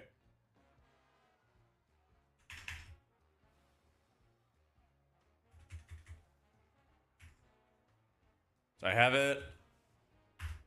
I hit that. Yeah, so it does cast the Chrono Flame. It does cast the Chrono Flame. We saw the Chrono Flame go off. So Essence Burst into Disintegrate. It casts the Chrono Flame there. And you can see it. My actions. Your Disintegrate. Damage the Sinister Dummy. Your Living Flame. Hit the Sinister Dummy. Okay. So yeah, confirmed. If you consume the Essence Burst, it will send out 150% Living Flame to your target. Yeah.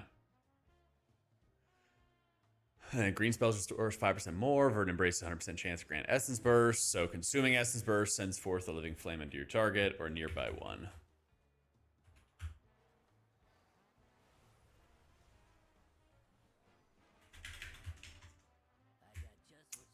Alright. Remove current dummies. Give me healing dummies. I kind of want to have more healing dummies, though. I must get closer. So why is this a healing dummy, though? I guess I have to be healed? Yeah. Big 30. So look at this hot. The Dream Breath hot's kind of nuts.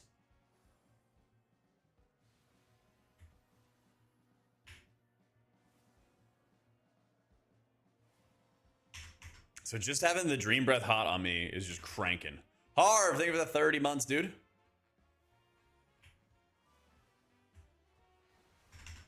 So I echoed the hots. I'm taking 8% of my HP a second. And we're like big chilling.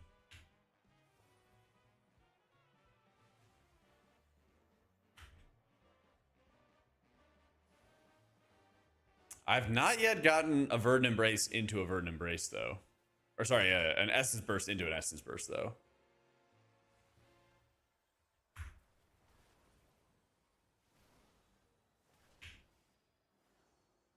So I don't know if they're like the Living Flames from those Essence Bursts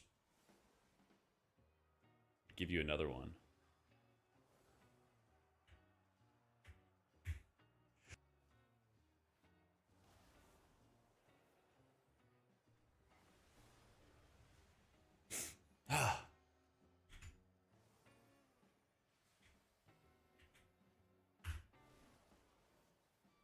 Yeah, it almost feels like the Living Flames that are being produced from the Essence Burst are not potentially giving you another Essence Burst.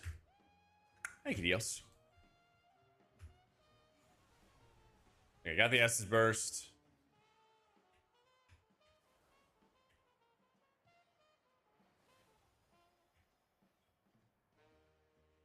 Yeah, I'll try it.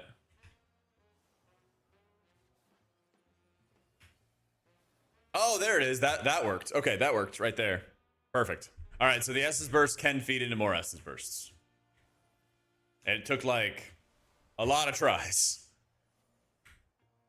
Maybe 10 or 20 tries there. Yep, I'm playing PTR right now. We've been testing out all the healer stuff. And so you can have an Essence Burst feed into another Essence Burst. It happened again right there. Happened again right there. Okay. So that makes it good. Makes it quite good. Yeah. Tip the scales. We proc the Inner Flame. Essence Burst. Try to force another Essence Burst. Essence Burst. Come on now, man. Come on now. Come on now, buddy. It happens. We know it happens anyway. We've confirmed.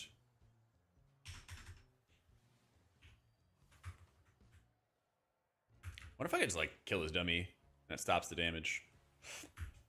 Hmm.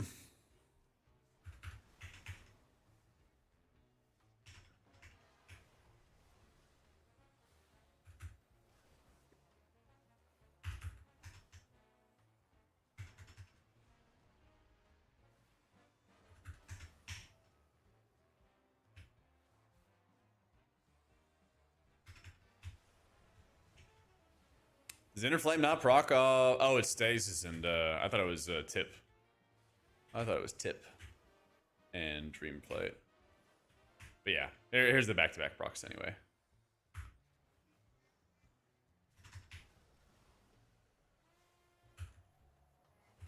Yeah, we did Monk earlier. There's a rewind feature with Twitch, so you can always like go back and see everything.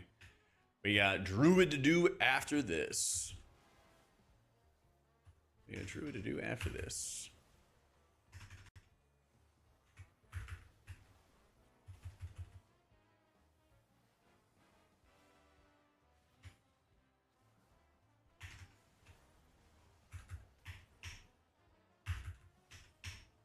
Success burst in a row from Set and Flame Shaper. Shit.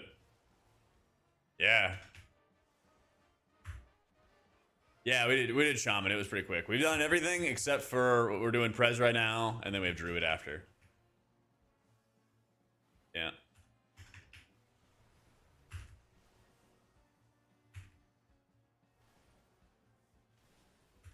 Yeah, I'm curious if this guy actually dies. There's like the healing dummy, and it puts an 8% dot. I wish you could also ramp up the damage too. And Dragon's cool, man. Did I kill it? I killed it. Nice. Yeah, this is called the Dummy Dome, and you basically can just like summon different dummies to fight. So the healing dummy will put a dot on you. You can have 5 target dummies all packed up together. I don't know, do they attack? Nah, they're just a bunch of bums. There's a bunch of bums. So you can have a whole bunch of different numbers and stuff like that. You can test off of them. I wish it would let you practice AoE healing though. I got just what you need. Yeah. I got more for a price. Oh.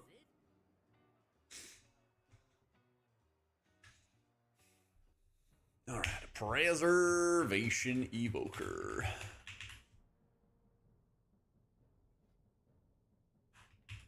All right, so 2-piece, consuming, Essence Burst sends a Living Flame at 150% strength to your target. Works on Disintegrate and Echo Cast, etc. 4-piece, green spells restore 5% more HP. VE has a 100% chance to grant Essence Burst. Proving Grounds is not that good for like testing healing. I've done it in the past.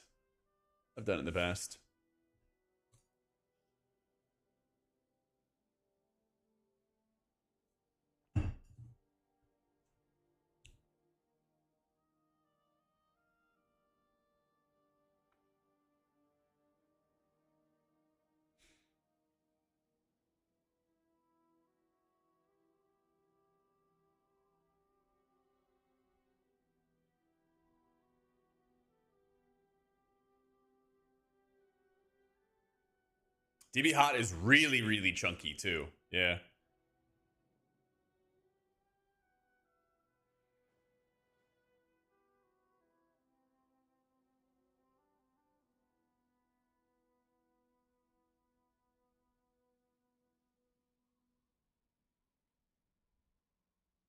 So your video is excited to play this next season until the video. Will this be kind of bad?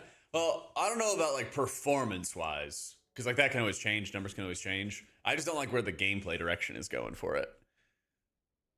You're like incentivized to put up big void shields that'll reflect damage, and by doing so, you like set up a bunch of shields, and then the shields will also do the atonement for you. So it feels a lot less like active. I'm doing the damage that produces the healing. Yeah. All right. So let me take notes for Prez though. Super Gamba mode with essence bursts feeding into more essence bursts. It's a great feedback loop. Feels fun. VE's giving essence burst. Always feels good. DB hot is extremely good. Let me see. Let me see what our charged up. Fully charged up. Bam. I don't know. What was that? 150k? Your dream breath healed you. It's more than 8k.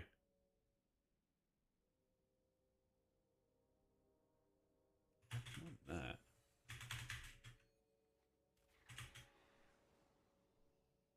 Jack, tell me I don't need to spend $400 to build a keyboard. Okay, you don't need to spend $400 to build a keyboard.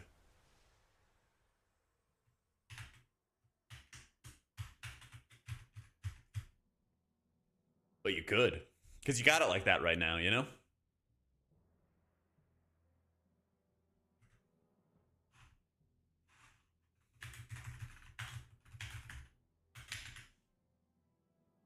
Bigger transfer of hot to instant when ranking up. Yeah, it didn't feel like that satisfying. I do need to get a new keyboard the next Race to World first. The other casters are gonna kill me if I still bring this keyboard.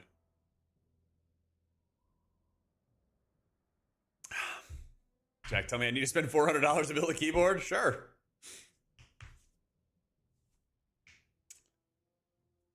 I gotta find what kind of keyboard Kalamazoo has, because he has a big, chunky, like, heavy one that's also really quiet.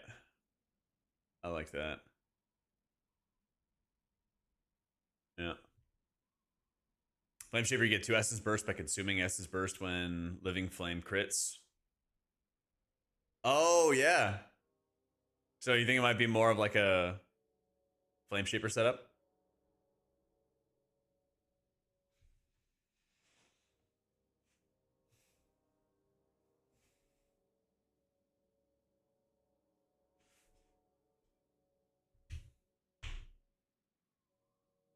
Wait, Australia scored on themselves? Is America winning? Hang on. Is America winning? We are winning! Oh. Get fucking owned. Oh, get fucking owned. It's called soccer now, buddy boy. In sub 10 minutes. Holy shit. So I'm looking at the stats. 80% chance for America to win. We took 1 shot. They took 2 shots. They have 1 shot on target. They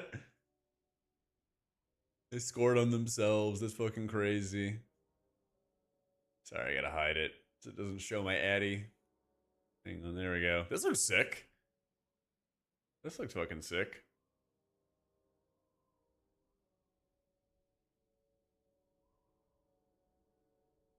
I like this.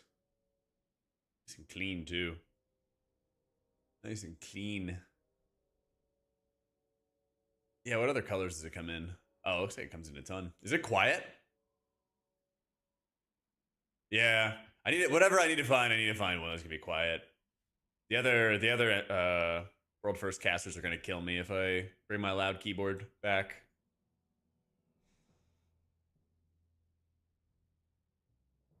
I have a Wooting right now and I love it. I love it. Yeah. Let me build you an even louder one. Oh man. I think I will on PTR Actilian, yeah. Yeah. So I know I need to redo my UI for season 2 anyway. And so I'm gonna try out some different add-ons and see how it goes. Yep.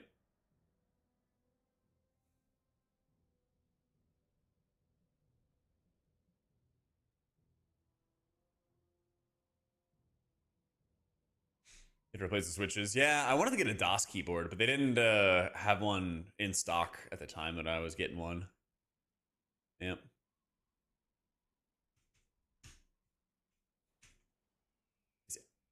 Is that guy Ash still in chat? I'll talk a bunch of shit to him.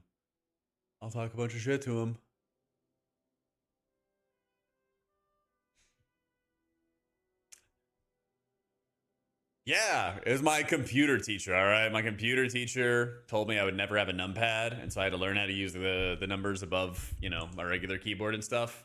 Fuck that. Yeah. I just said it, Boych. I just said I'm gonna try Elzer's UI for season 2. Yeah, I'm already gonna be like, some of the add-ons I'm using right now are not gonna be supported in season 2, so I'm already gonna change around my UI. Yeah.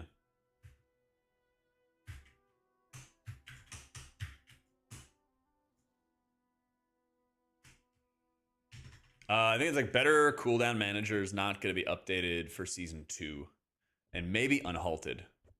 So I already know I'm going to change at least one add-on, so like I'm just going to do it in the PTR. I don't want a keyboard that allows your flatmate to sleep when I type. That's right. Fuck that guy. Oh yeah, what else is I going to say? Super Gamma mode with the Essence Burst tier set. Good feedback loop, feels fun. Dream Breath Hot feels good.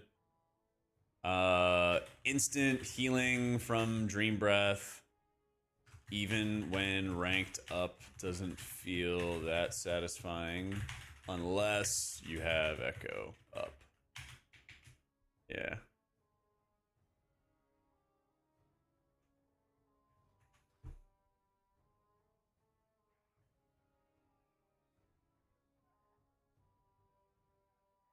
I really wish we could just have Dream Simulacrum with 2 stacks. I really wish. No, that's the thing is like, it still feels like Prez has considerably more setup and work required to do good healing in keys relative to peers. Yeah. I mean, Dream Simulacrum is like nice training wheels. It's safe, but I feel like you just get pushed more into taking Verdant Embrace because Verdant Embrace is such like a powerful ability. Yeah. I really wish that they'd give you Dream Sim and Double Charge at the same time. I don't even think that Prez would not. I don't think Prez would not be OP if it had both Dream Sim and Wings of Liberty. Yeah. It's like other healers don't have to like change their entire positioning just to be able to like do good single target healing, you know?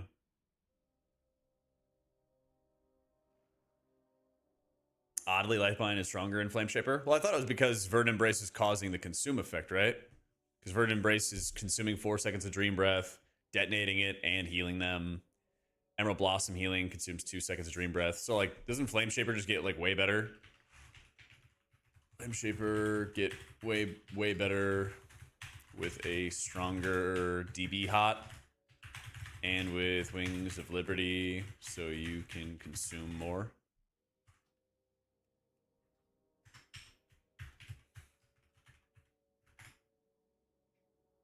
Yeah.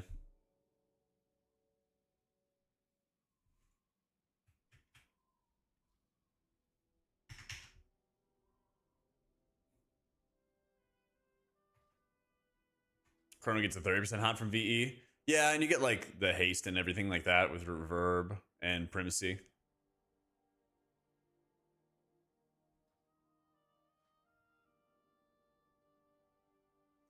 The changes in Prez are capable of making it good in M+. I think it's like, it almost feels like spec gets incrementally better in keys, but is still far away from the leaders. That's my impression, at least.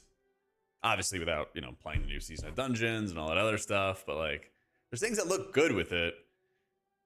It still feels like it's so much work relative to everybody else. Yeah. That seems to be kind of my issue with it.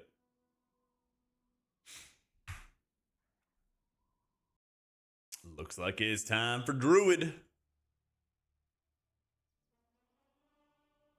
Looks like it's time for Druid.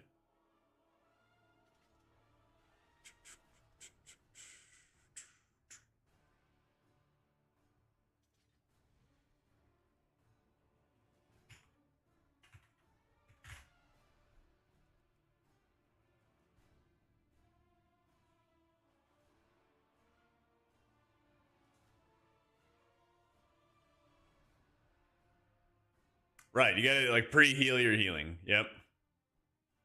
You gotta go rip a pre-heal for all your healing.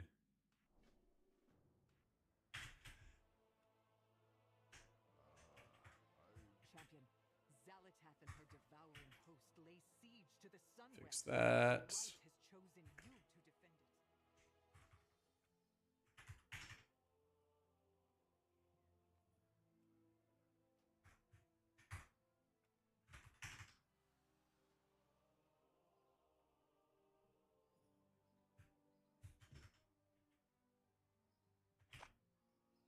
So,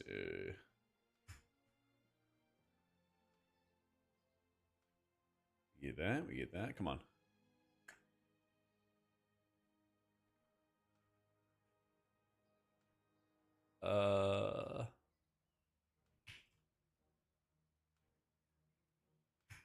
There we go.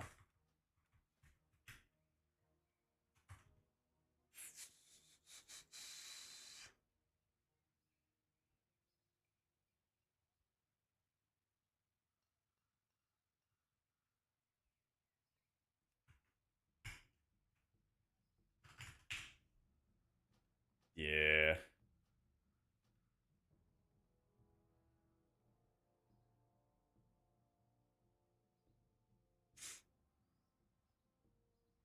Yeah, we want to try the new Overgrowth. No longer consumes the healer with time effects. They got rid of the extension. Flow, get our Trank. Germ got moved a lot higher.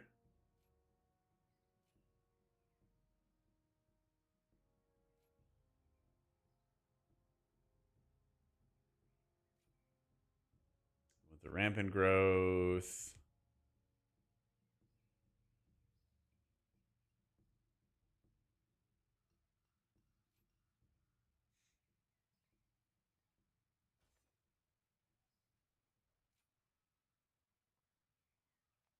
I wonder if you would run Wild Growth. They increased the healing, and I think they also increased the cost of it. So that might actually be worth.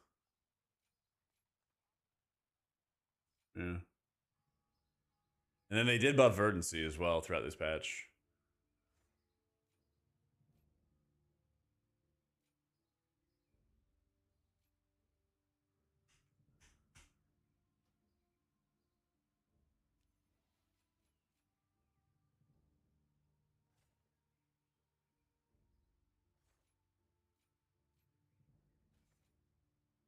Wait, why am I not leveled up? What?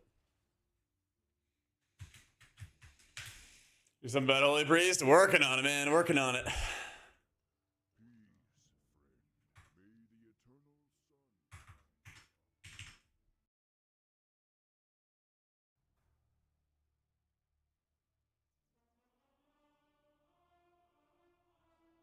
I'm gonna Drew Barrymore.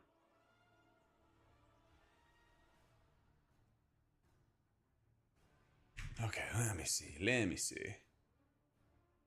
Reaction to the Slater Rewards. I didn't do all of it yet. That's another video I gotta make. There's so much to do, man. There's so much to do. Yeah.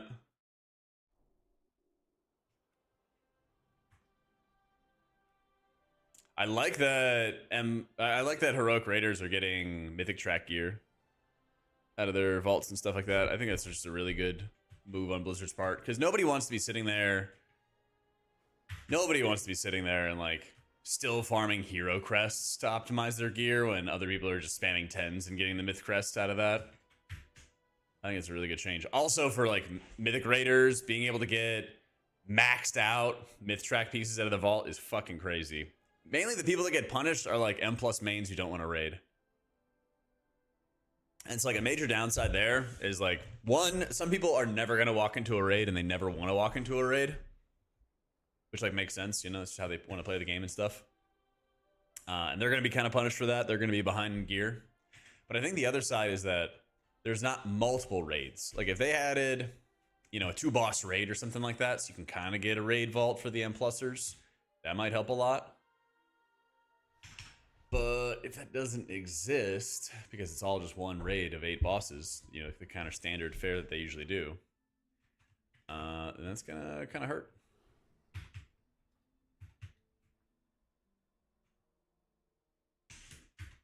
There's like world bosses that are like instanced world bosses. Yeah.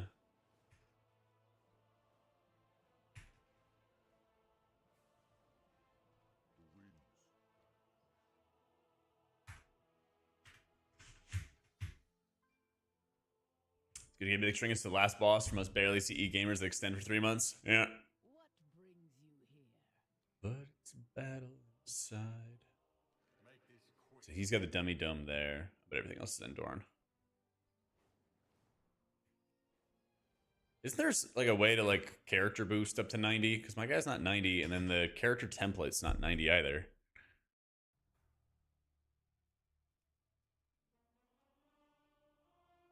I thought there was something.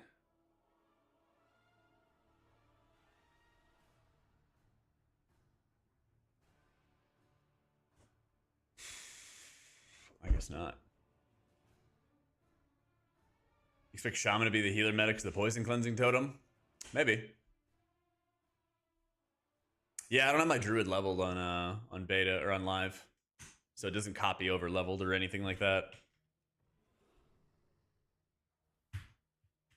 I was waiting for the 0.07 patch, and then I've just been working on everything else.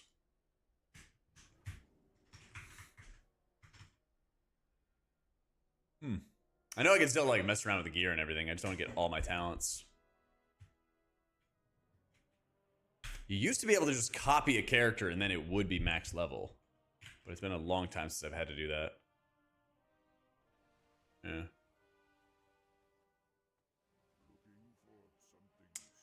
Yeah.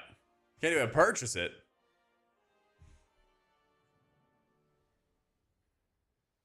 So Rejuve has a 15% chance, and Nature's Swiftness is a 100% chance to grant Genesis, causing all your healing overtime effects to heal for 25% more for 8 seconds.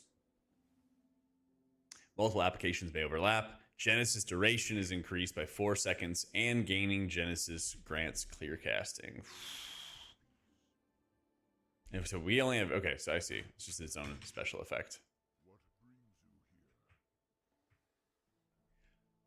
I hope that King's Rest is going to be less of a nightmare, man. I hope. I mean, we'll see what the Shadow of Zul is going to have in store. We'll see, man.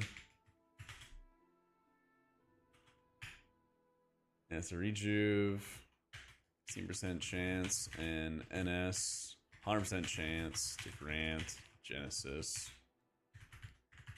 All your hots to heal for 25% more. 4-piece, Genesis duration increased by 4 seconds, and gaining Genesis grants clear cast. Why does it feel like Druid has the only like really interesting tier set bonus? It's actually like really exciting. Like Disc has some control over theirs. It's like Shaman, Paladin. Well, it's like Paladin and Prez get like extra resources. Shaman is just like extra fluff. Mistweaver, extra fluff. Holy Priest, extra fluff. Yeah, I guess it's like Disc and Druid that have like the real control. Yeah. Yeah, I did before Chilled. You can always rewind with the video player and it'll go backwards and stuff you can see.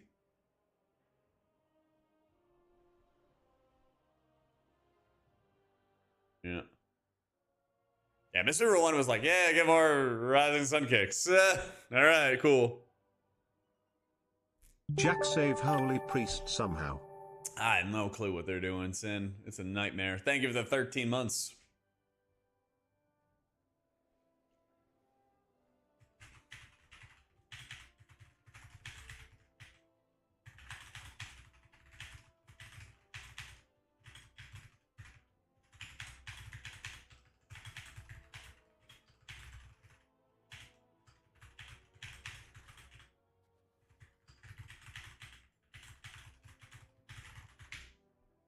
Well, so they gave back Greater Heal for Disc Priest by making it Shadow Mend. So Shadow Mend costs more mana, casts slower, and does more healing.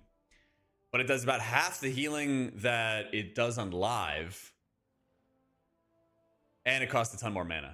And it's not a proc. It's very weird. It's very, very weird. Yeah, it definitely feels like Prez. Yeah, it definitely feels like big winners. Big winners. Prez, Druid. I say Disc performance-wise. Because like the setup that you can do with those is going to be really good. I'd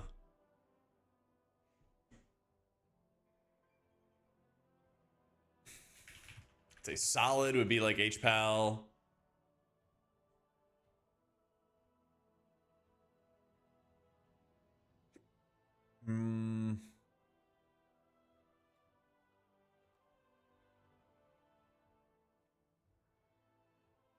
Like HPAL and Mistweaver. And then weak suck. Holy Priest, our Shaman. Is that 5, 6, 7? Yeah. I think our Druid's gonna be strong. Yeah, I think Void Weaver's gonna be good. At least for dungeons.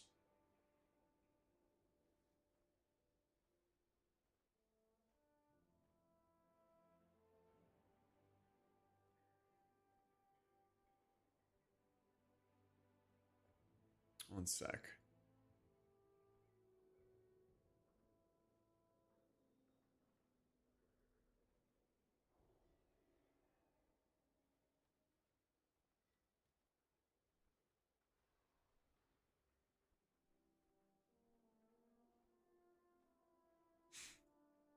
I think Void Weaver's gonna be really good for Disc in keys. I don't know about Raid yet, but you're not gonna have much downtime with your Rift. You're not gonna have much downtime at all with your Rift, which is always gonna be like a really big benefit. You have like 4 seconds of downtime with all the cooldown reduction and like 40% haste that I was running for it. So you can have a lot of uptime, but you're also really immobile. You drop your Greater Smite stacks if you cast any sort of instant cast ability, or you cast, Penance or something like that.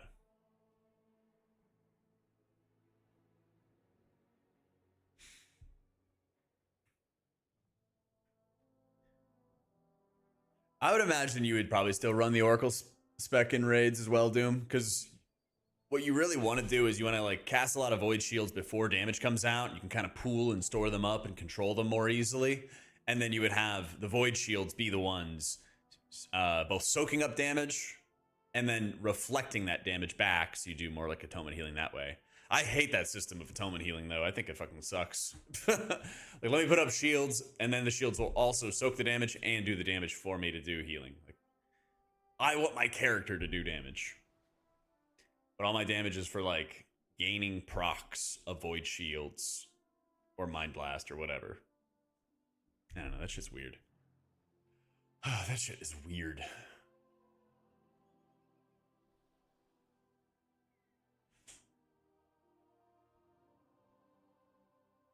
Yo, Shy Guy, I think within 2 months. Ideally, you'd void shield during the damage, not before, but that eats your globals for doing damage. Why would you do void shields during the damage, not before?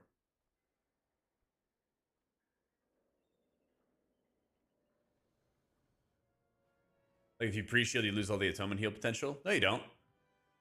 Not if it's a big hit. Not if it's a big hit. If you have a huge AoE hit, like, you know, Rotspire or something like that, and it just goes boom, then it hits everybody for that damage, and then after the shields get absorbed, then they reflect the damage back, and by that time, it's already recorded the damage to your character, and so you are missing health, and then it reflects the damage, so it'll go down and then up again. If it's rot damage, then yeah, you want to make sure that there's like existing HP, but a lot of times for boss fights, you would just be doing it beforehand. Like they're just beyond lost. Yeah. No, I think that they went with. I definitely think they went down the wrong path. I don't know if they're lost. They know it. Like they keep doubling down on what they're doing, so it seems like they're not lost. They're just, I don't know, confused. How you doing, Liffy?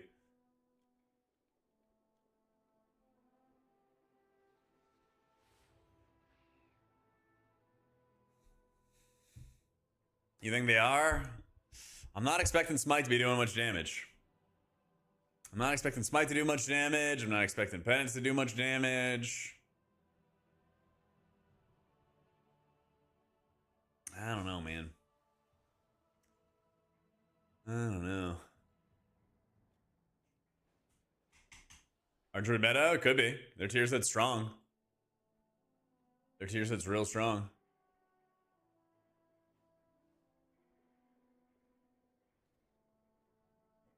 That's the thing. Like, you can do some good damage with Void Weaver Smite, but if it's too good, and then you're using that in raids, that would be really bad because all these raid fights do absurd amounts of damage and require you to move at the same time, you know? Yeah, of course. A. Yeah. Of course, watch Charlie's Angels. Me too, Doom. The thing is, if Smite's like too good, if Smite gets like too good, then you're dependent on like turreting, you know? Paladin seems like decent from like the tier set perspective, but the fact that you're still running like talents like Rising Sunlight, which are super boring to play and uninteresting, I don't know. I don't know if other paladins like feel this way, but I feel like the splash out of Resplendent Light just shouldn't exist. Just keep on buffing your spenders or something like that. Thank you, CEO. Yeah, Test Arena is live. You just go to the Donjon raid dude who got updated. He actually looks different now. Yeah, you go to the Donjon raid dude, and then oh, well, at least it works in Orgrimmar and Stormwind, but he has like a dummy place you can go to. Yeah, I mean, that's the thing, D-Tier. I'm gonna need all the spatial paradoxes if I'm playing Voidweaver in a raid. I'm gonna need every single one of them. Yeah.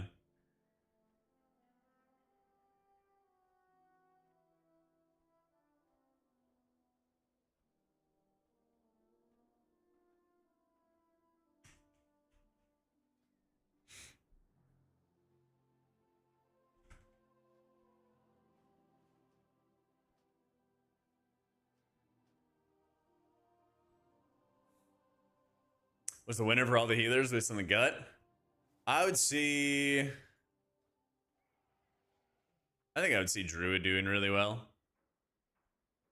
I think I'd see Druid doing really well so far. Because I mean, especially when you look at the key environment, there's lots of poisons in these dungeons. Galvast was like the OG. Where is it? There it is. Temple of Sethralis, Galvast. This guy was like the OG crazy, crazy high heal check. This was like the nasty one that we were seeing. So I'd be very, very interested to see what happens. If that's going to still be like a ridiculous heal check. Yeah. Yo, Camo, thank you for the 14 months. In Raid, yeah, I'm not too worried about Prez doing well there, but in Keys, yeah. And Keys is another story. Let's go here, let's go here, let's go there. I almost wonder how it would go taking the wild growth talents. Just see how much healing it's actually going to be doing.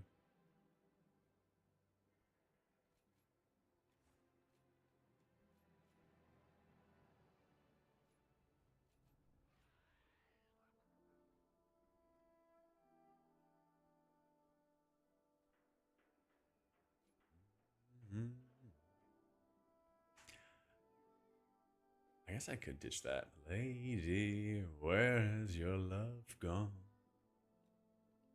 Yeah, because then I need to get one more point. It's so expensive to take unstoppable growth, man.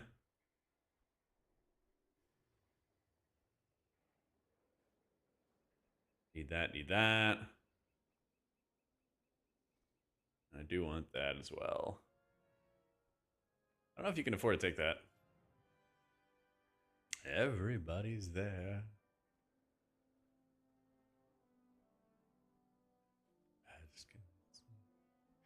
Let's go down.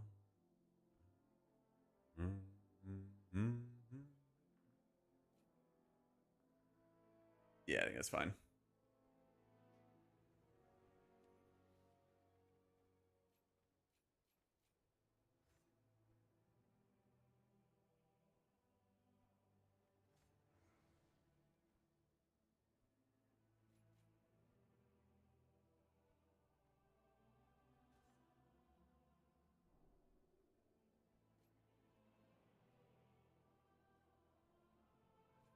Yeah. No idea, Doom. No idea yet. But I just want to like grab some stuff and then get started. Go and heal some training dummies. So I just want to see how like wild growth's gonna perform. That's probably like one of the first things I want to see.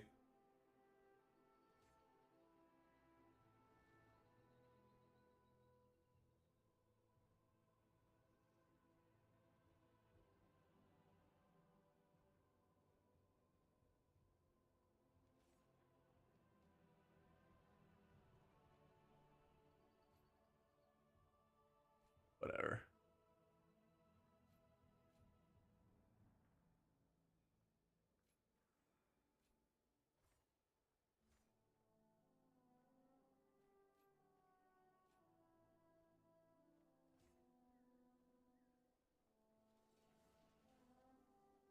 When they do that diss tier set, they're trying to push us to cast a buttload of shields. So many shields.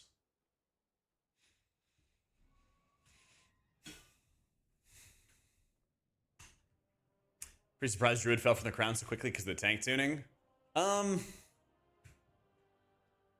really. I think because Druid kind of started from an advantageous spot from like a healing perspective, but it was never dealing really good damage, and Monk was. And so like once you got to a point where a tank was like so busted OP that it was like just able to live on its own without much extra help, and the other healer that you could play was doing a ton of passive output that would also just further support the tank really easily. I think it makes sense. That's just kind of how it goes sometimes. Look at like Resto Shaman is being held up in M+ rankings thanks to like Ret Paladins and Warriors that really want to play with Resto Shaman, you know?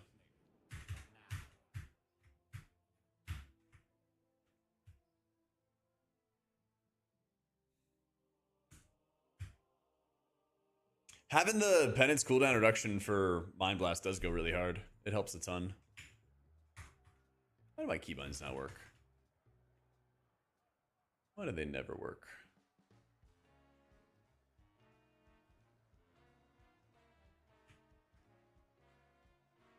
Take that. We take that.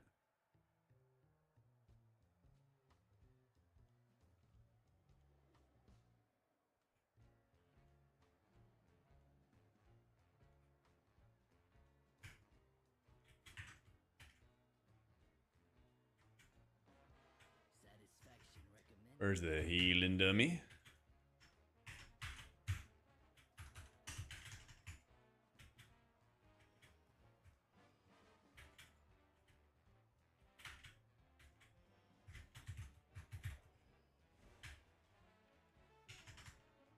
So we have the overgrowth talent here.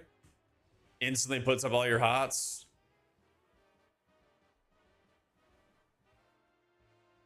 Advice for Rotmire on Priest. You should be able to rip your Apotheosis, I think, on the pull, and then be able to have it back for that like massive burn when the boss gets at max energy.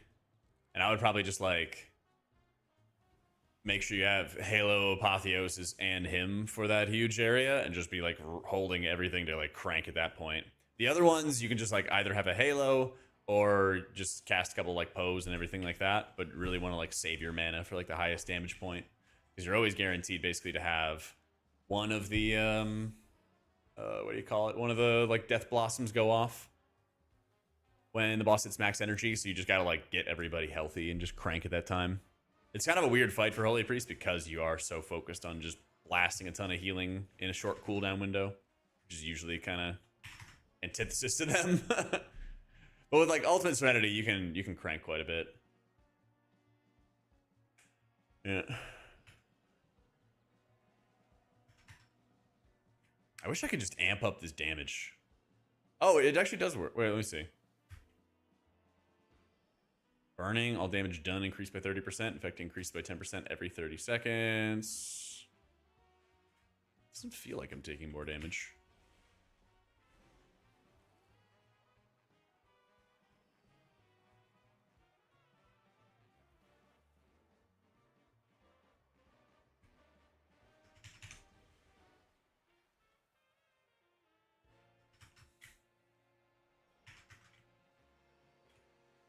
Let me see. Lava was saying, now rather than pressing regrowth once abundance stacks are high until they start falling off, it'll be press reju forever and consume. What is it? Omen of Clarity procs with regrowth. Is that just clear casting? Yeah. Because most of the previous abundance power has moved over to Omen of Clarity's 40% increased healing, paired with the tier set proc and tons of Omen. Okay. So what he's saying is it seems like you just mash a bunch of rejuves out and cast less regrowth when you have clear casting procs. Dude, you get a lot of clear casting procs actually.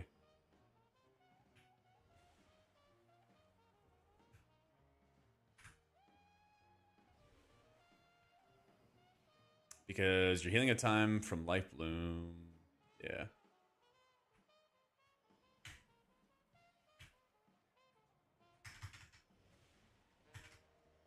It says it's doing 60% more damage to me. So we eventually should lose this battle. At least what I'm seeing. Alright, this Rejuve is about to fall off, so it's just Life Bloom.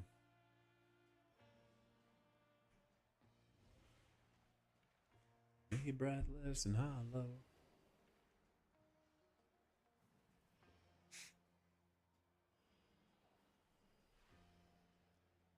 Yeah, let me see how Wild Growth feels.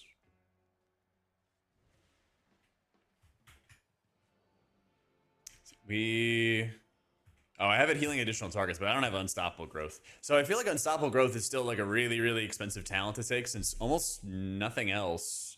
And you got Cultivation, which is not good. You got Regenesis, which is not good. It still seems like the 2-pointer issue is still there. And like this happens for Disc Priest too, where you just have like some 2-pointer talents that are just like not that good on their own, and they're just a huge investment to go after.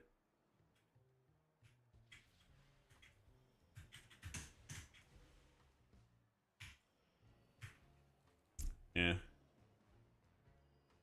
But against the dungeon pool and the amount of clear casting stacks that you're getting, and Rejuve still being really cheap, it seems like mana advantage is still really high. Prio target healing. Amping up your healing for bursty scenarios because it's coming off Rejuve and Nature Swiftness. So Nature Swiftness becomes like another really powerful punchy cooldown. Oh, do the roots wrap you up? Oh, they do. The roots do wrap you up.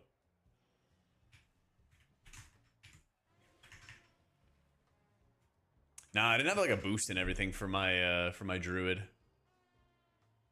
Oh, it just disappeared. I was hoping the damage would keep on ramping up.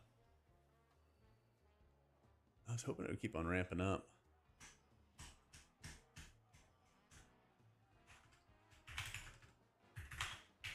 So it seems like druid just has like a constant slew of short cooldowns to rapidly amp up healing.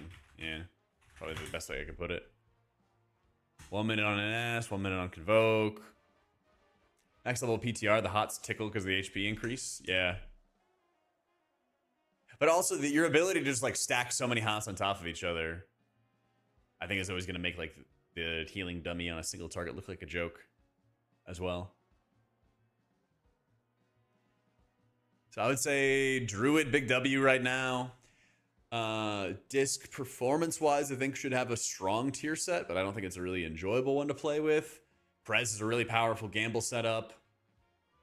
Mistweaver and H-Pal kind of just like get more resources, get more Rising Sun Kick, Rushing Wind Kicks. H-Pal gets a lot more infusions. But they're not really getting like big core changes, at least to how they're working in raids. Monk, I guess a little bit is going to change the formula for how you're spinning versus how you're doing single target damage to actually produce healing. So that'll be something to test when M Plus comes around, is like how much can you spin still and get away with healing everything versus like how much do you actually have to like cast on people or just switch to single target damage to produce healing. Holy Priest getting haste and spreading more renews really fucking sucks.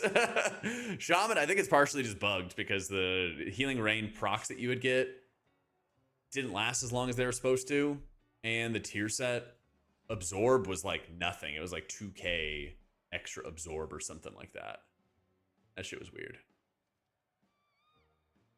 That shit was weird.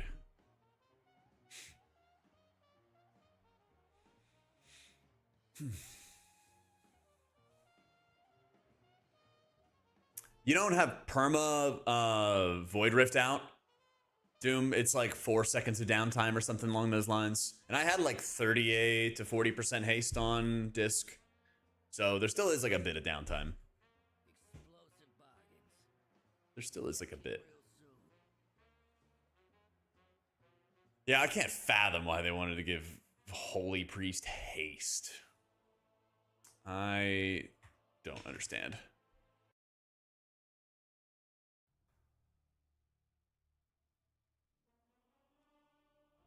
All right, you guys want to look at trinkets?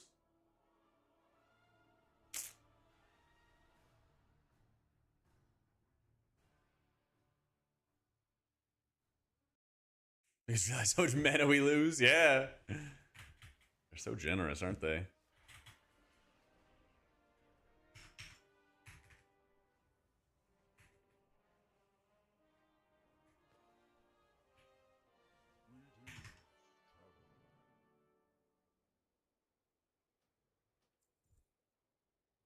All right, let's go buy every single trinket.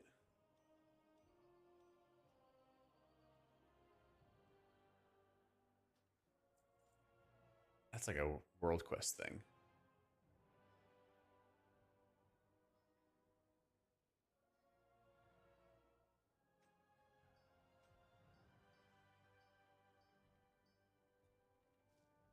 Oh, right. The Ruby Lightfulls trinkets are back. Forgot about those. Forgot about those. Monks might still cranking raids? Yeah, I think so. I think so.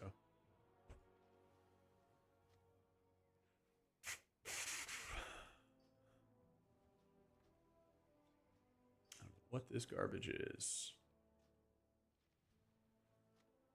And don't care.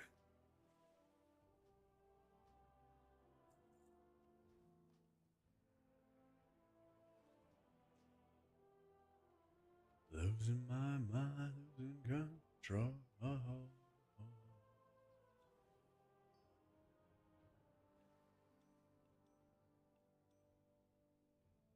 I just bought the green one.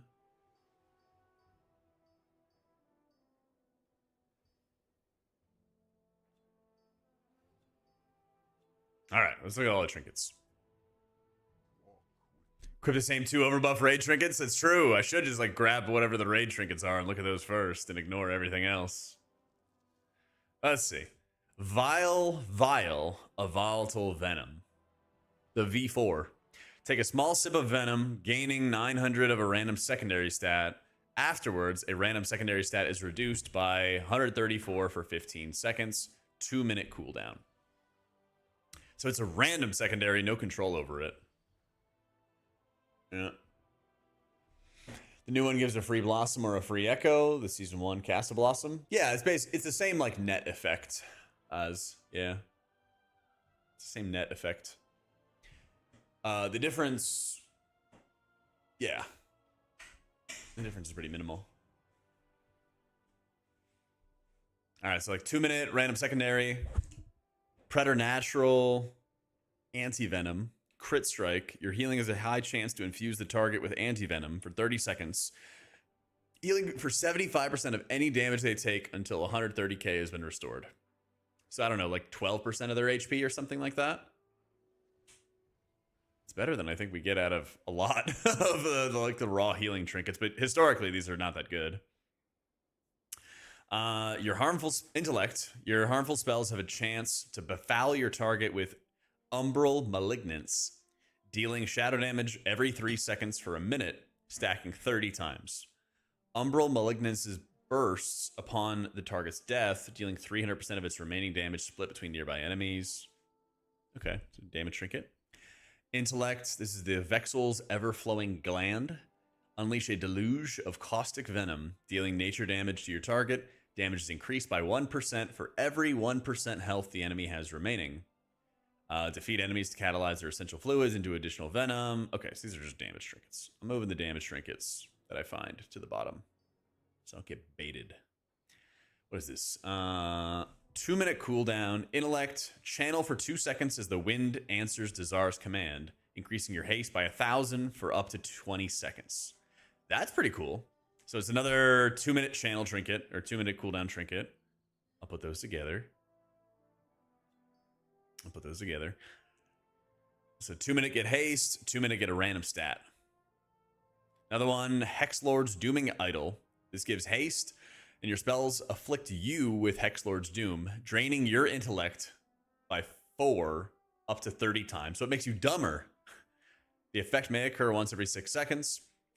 30-second on use. Consume the power of Hexlord's Doom, increasing your intellect by 31 per stack for 30 seconds. So I don't know, some kind of spec that would want to do a lot of healing every 30 seconds would take a downside.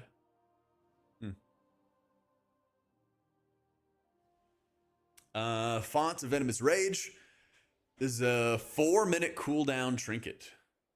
Mastery. Channel a torrent of Venomous Rage over 2 seconds, dealing 500 nature damage to your target and splattering all nearby enemies for 98k nature damage. Okay, damage reduced beyond 8 targets. Another damage trinket. Thank you, Fortuitous. My editor crushes it, man. Let's see. Gebo's Bottomless Bag. You have a chance to pull an artifact of questionable value out of the bag when casting spells and abilities, enhancing your secondary stats in various ways. There are probably no fish left in the bag, but it's hard to be sure. So, fun trinket, maybe? It literally doesn't even tell you what you get. All right. Searing Embers, correct. Searing Embers. Your helpful spells have a chance to create a burning ember on an ally. The ember flares after a second, cauterizing wounds to heal for 32k, and expels 10k fire damage split between nearby enemies. So yeah, more of like a raw healer trinket. Knot of Writhing Serpents. Your harmful spells have a chance to ensorcel a serpent into spewing venom at your target, inflicting nature damage split between nearby enemies. Damage is increased by 30% per additional enemy, up to 150%. So damage trinket again. Oh yeah, the Ruby Whelpling, which tries to help and assist you in combat. Blah blah blah blah blah. This trinket fucking sucks. Your spells have a chance to call the sea, granting tidal insight to increase your intellect by 61 up to 6 times. After reaching its peak, your spells instead diminish tidal insight before beginning the cycle anew. Whatever. Soul Caller Ritual Vessel. Call forth 5 Soul Caller cultist spirits over 2 seconds and sacrifice their essence, each granting an ally a barrier reducing damage taken by 50% for 20 seconds or until 300k damage has been prevented. So that's like a third of your HP, maybe a little bit over a third. Allied deaths reduce the cooldown by 60 seconds and immediately summons a Soul Coil cultist spirit for sacrifice. That's kind of interesting. This might be our like safety trinket, honestly, this season. Server's very backwoods. I've tried 4 times to get an Arcana Weave cord. What would be the second best crafted item? Something with the Arcane Weave on it, Calvin. Yeah. Something like that. You could also try to like join another guild that's cross server and have them craft for you or something like that too. That could help. Because then you can do a guild order. Pulse Seeker's Oculus. Well, I think this, the previous one, this Soul Caller Ritual Vessel, this could be really sick for like the Grief Torch cooldown reduction if somebody dies, but also, you know, reducing half their damage until they've taken 300k is not insignificant. Especially if you can put it on multiple allies. Each granting an ally a barrier. So like, when you use it, you put out 5, but if somebody dies, you can immediately summon a coil for sacrifice. So I guess you have to tap it again. Seems that way. The Pulse Seeker's Oculus. Intellect, and it's an equip. Your mastery is increased by 88, plus an additional 25 while a party member is below 65% health. If a party member's health drops below 35, the Oculus dilates, increasing these effects by 100% for 12 seconds. Can only occur once every 5 minutes. This one's gonna be great. It's like, can you top me off, please? You're like, nah, I need to get my mastery buff. Sorry. Sorry. All right. Chiral Marrow Grafter.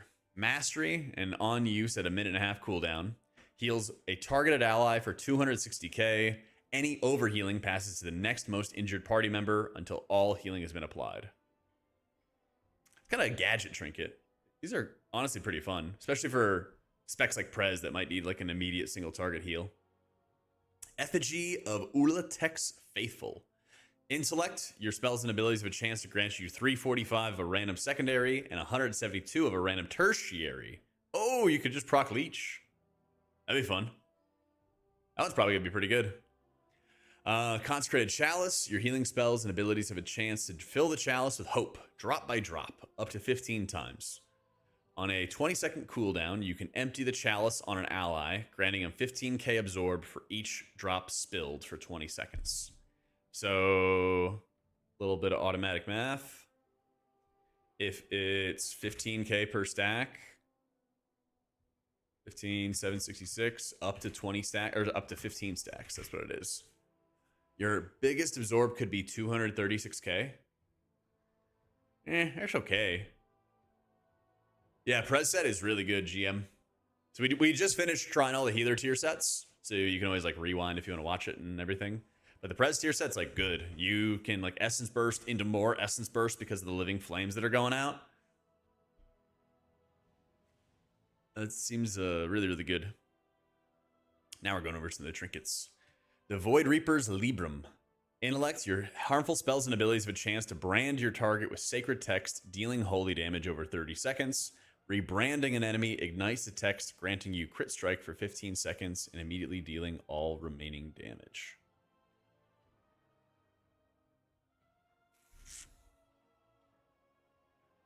Okay, this one spawns a mushroom that you can walk over. If you walk over it, you instantly get healed. Yeah. Lost Idol of the Hache. Your spells and abilities have a low chance to beckon a random lowest spirit to your side, increasing your combat capabilities for 30 seconds.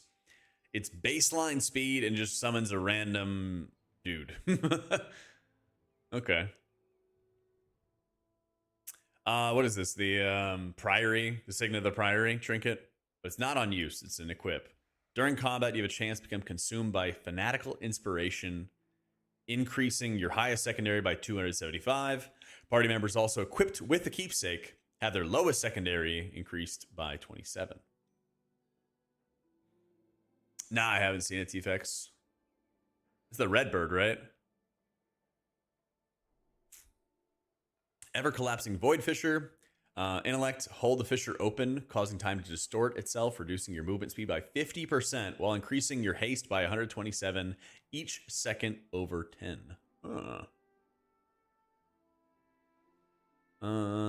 Echo the sound of your drum. Aligning its beat with the will of the Loa. Your abilities have a chance to give you crit strike. Okay. Int with crit strike. This is, oh yeah, it's like int with mastery if you stand in the light. This is a different one. Seed of Radiant Hope. Surround your target ally with light blossoms, healing them for 200k over 12 seconds. If the health falls below 50%, the light blossoms fully bloom in radiant light, instantly healing them for 213k. So basically, you can like put up a hot on somebody, but if they drop low, it instantly heals them. Kind of like another gadget trinket. Where's that other one that we had? Was it also the chalice? Yeah. So you have a couple like gadget trinkets to do better single target healing. Oh yeah, here's our evangelism one. Int, intellect, take a sip of the drink you swipe from the freight, increasing your crit strike by 937. Minute and a half cooldown. All right. This is a damage trinket. There's a lot of damage trinkets that somehow get... I don't know if they're even in the healer loot pool or what. Yo, Newt. Thanks so much for the new sub, man. Where are these from? Probably Blinding Veil, if I had to guess. Yeah, it is included. This is a damage trinket that's included in the healer thing. It deals physical damage, bursts into a light sap, and inflicts holy damage. Why is that on the healer loot table? Yeah, it's on the Holy Priest loot table too. So, okay, whatever. What else we got? Your harmful spells have a chance to brand your target. Oh yeah, this is the sacred text. Another damage trinket. Unleash the fel energy stored in the crystal. Sacrifices 22k of your health to infuse a target ally for 10 seconds, absorbing 400k damage. Bro, the single target gadget trinkets, man. Sacrifice 22k of your health to give somebody a 400k shield every 2 minutes. That's pretty good. That's pretty good. Yo, Meji, thanks so much for the 2 months. Your damaging spells have a chance to stir the void near your target, erupting for shadow damage, split among nearby enemies, blah, blah, blah, and you also gain intellect. Okay. And that's okay. So I have like 7 damage trinkets or something like that. Yeah. I mean, these like 3 different ways to be able to heal people. Like you build up absorbs and you can spend it freely, but they're not that big. You put hots on people, and if they drop really low, it detonates for a lot of healing. Or you can sacrifice a little bit of your health every 2 minutes, and then it gives a fat shield to your target. That's pretty good. That's pretty good. Where was the one that Rop said was like a Spy Master's Web? Because I never saw that.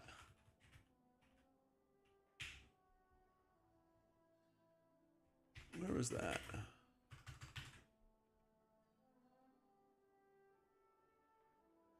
Second to last boss.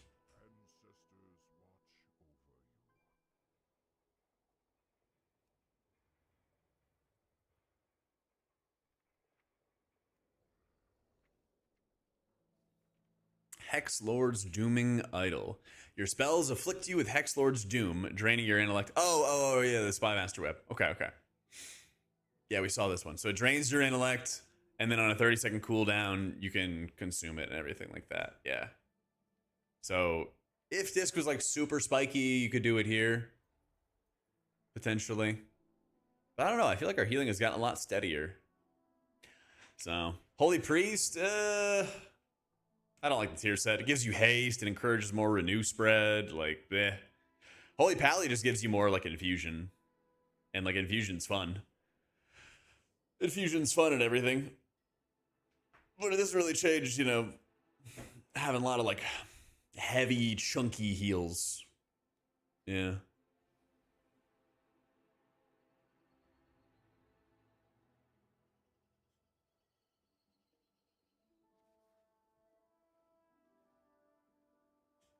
Take a little bump in minus int and buff every single ramp. Yeah. I think the time where Spy Master was best for disc was definitely when you had like the burstiest output. So I almost feel like we might even just run with the draft, the Freight Runner Flask, which is just like a minute 30 cooldown, and you just get crit to run with our setup or something like that.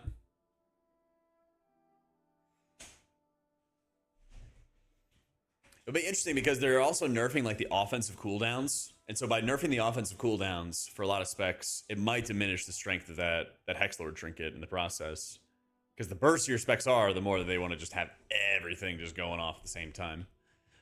It's also kind of weird. They're like, we don't want to have everybody's like damage be as bursty as it is, but then they add a trinket which incentivizes you to basically hold your stuff for a long ass time. Oh, what can you do, right?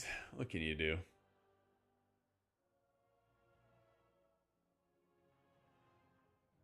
Fucking crazy. All right, let me write some stuff down for trinkets. 3 big single target healing trinkets. It's unstable Fellheart crystal. It's Seed of Radiant Hope. Consecrated Chalice. And then where's that one?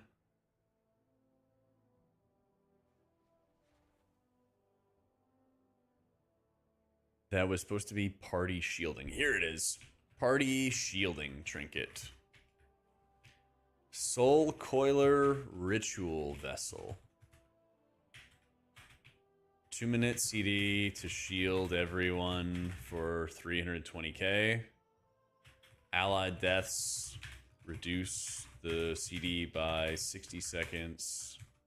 And summon a cultist spirit for sacrifice.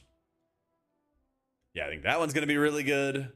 The other ones will kind of have like a specific place where you might use them here, might use them there.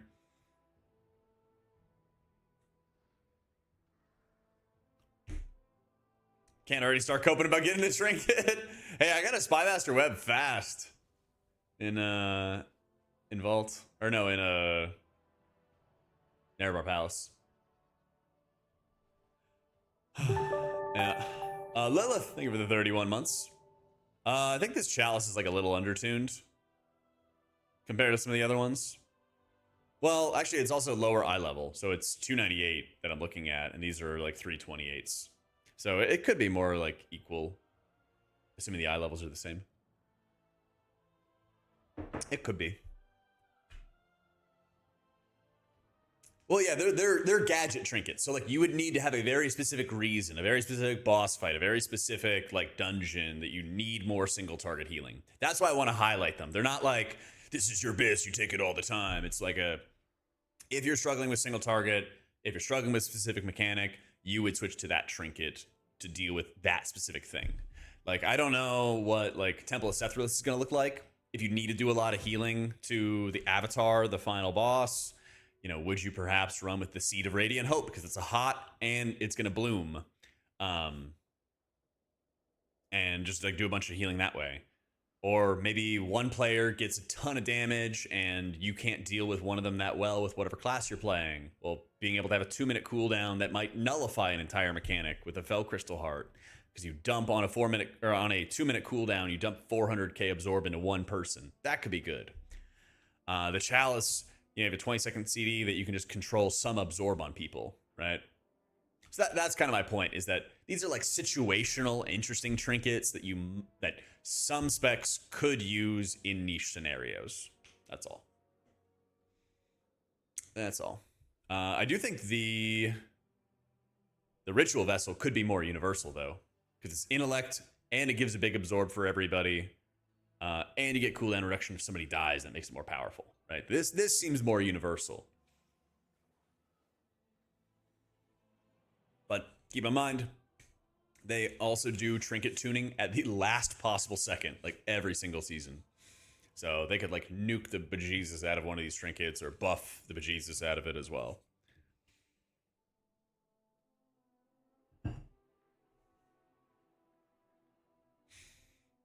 So lots of options.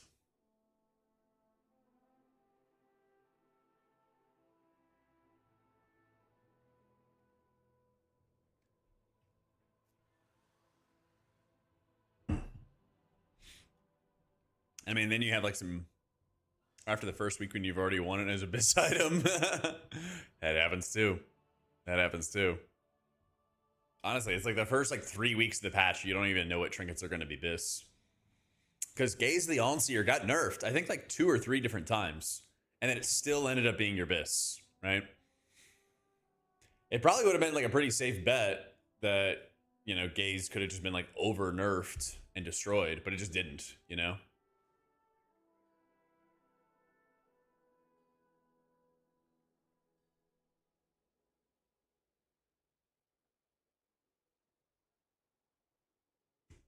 Yeah. No Crucible 2.0. We were talking about the Spy Master web. Did you see that? Where is it?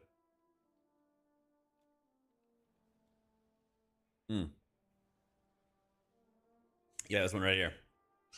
Your spells afflict you with Hexlord's Doom, draining your intellect by 4 up to 30 times. The effect may occur once every 6 seconds. Consumes the power of the Hexlord's Doom, increasing your intellect by 31 per stack.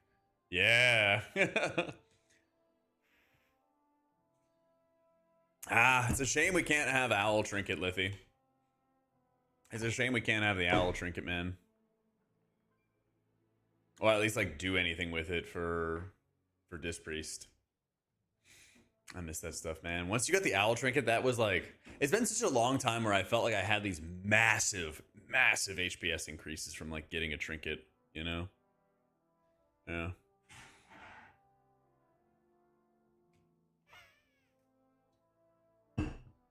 And that's what like people I think always enjoy is when they have this like stupid busted trinket that is like going to be so memorable, so noticeable and stuff. Yep. Oh, what can you do? Yeah, or shock trinket. Yeah. Now we're talking. I mean, it used to be, I remember in like Mop, there was like a mana trinket that you would get from Horadon. And that was just like the shit for so many healers. It just made your mana feel so much better, and you were just like unstoppable. You would never once you had that trinket on. Yeah. So, I guess you didn't play Priest back in Hellfire Citadel, Ori. That Priest trinket was bad. Some of the class trinkets were good. I think like the Monk one was good, and like the Paladin one was good, I think. Priest ones are not good though. Oh no. I think you played Monk and Pally. There you go. Knew it. I knew it. I think there was like a mana trinket in War Within, Osiris, but I don't think there has been any in Midnight. Yeah. Predictions: the winners and losers healing wise for season 2. I was looking at the tier sets today. I think like Druid definitely comes out as a winner. Prez comes out as a big winner. Disc performance wise, numbers wise, I think is looking like a winner, but I don't like the gameplay. I think like Mistweaver I think Mistweaver got some solid stuff. But for most of Mistweaver, it's like no news is good news for them, right? H Pally's tier set's like solid, but they got like no other changes, you know? Yeah, Prez definitely looks like a big juicer. The hot out of Dream Breath feels nuts, which then further makes Flame Shaper better. Yeah. What up, Egg? And then yeah, losers, I would say like Holy Priest. I guess probably Shaman as well. That tier set was not fun or interesting or anything. Huge Druid mana nerf wasn't needed for Wild Growth. Yeah. I got no idea what you're talking about, Egg. You lost me in the second half. Well, that's the thing. You get random Healing Rains Doom that are going to proc on other people. And, like, that might be helpful. That might not be helpful. Like, the Absorb is, like, nothing either. Yeah. It was, like, nothing. Just rando shit, dude.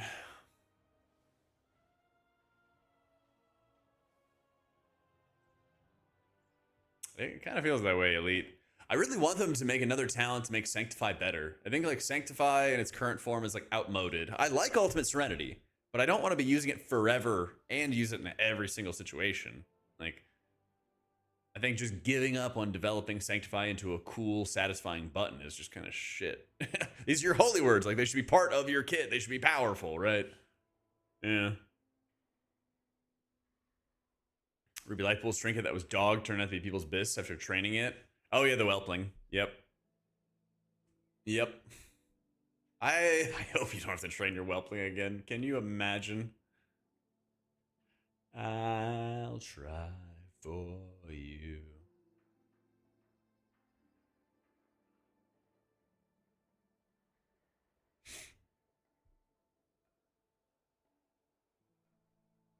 Oh, Ultimate Serenity. Okay, you lost me for a second, Doom. I got it now. Ultimate Serenity is the chain heal of Holy. It's boring. Yeah. I think it's like fun for a season kind of thing, but I think if it's the only thing that you're gonna do long term, then it's gonna get really boring.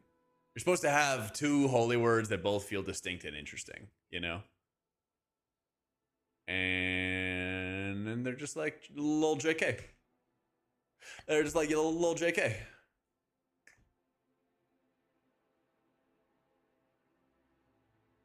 Yeah. Gotta love it, man.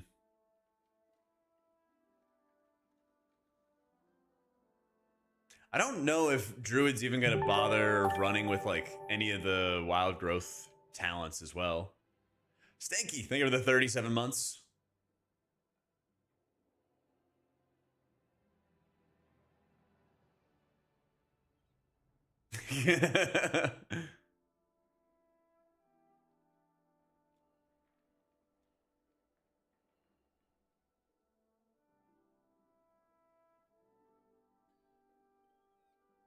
Oopsie. Distant Druid for Season 2 is the main anyway. Yeah, there's a lot of power that they're putting into Nature Swiftness with the Overgrowth talent option that you have at your disposal and Nature Swiftness proccing the Genesis, which amps up all your hots. And so you have a lot of control over like just cranking a ton of healing on demand. And doing it like pretty decently efficiently too. Because even though you're not going to have like a billion abundant stacks and press all these free rejuves, or regrowth, excuse me, you're going to have a lot more Omen of Clarity or Clear Casting procs. And so that can kind of feed the regrowth for you. Yeah. It's probably getting 0 changes. 4-piece forces us to press a useless button, and we indirectly get nerfed by Innervate change. Big cook.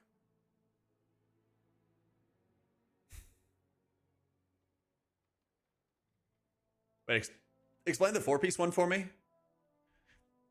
Like you're further incentivized to press Judgment to get the infusions and everything. Were people not pressing Judgment even in like downtime and raids? I thought it was one of those like if you have nothing else to press, you just push the button kind of thing.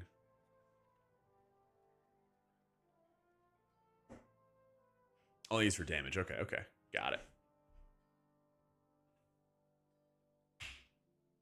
I thought it was like if everyone's so if everyone's like full HP, there's nobody to flash heal. Yeah. Okay. But if there was somebody like injured, you would just hard cast the flash shield. Yeah, got it.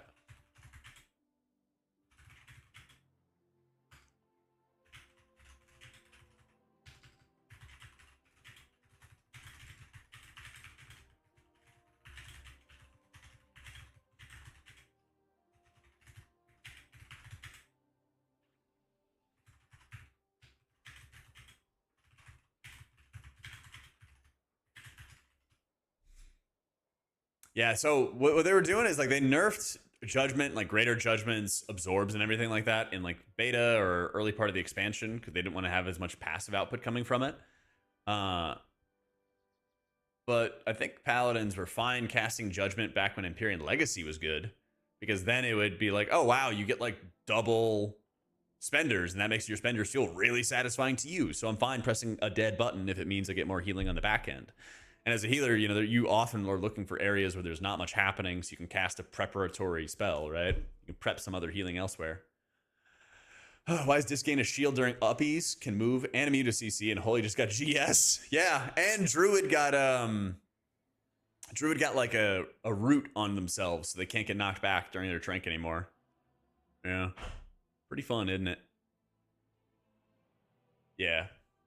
Exactly, Novath. And it's just like, so would the Paladins say that the new way that you're incentivized to cast Judgment just doesn't feel satisfying? 1 out of every 5 judgments is gonna give you an infusion of light. And so it's a gamba, it's a maybe, and like maybe you're getting the infusions. Should be in our tree or baseline, not a 4-piece. Okay. Whole set should be baseline. Okay.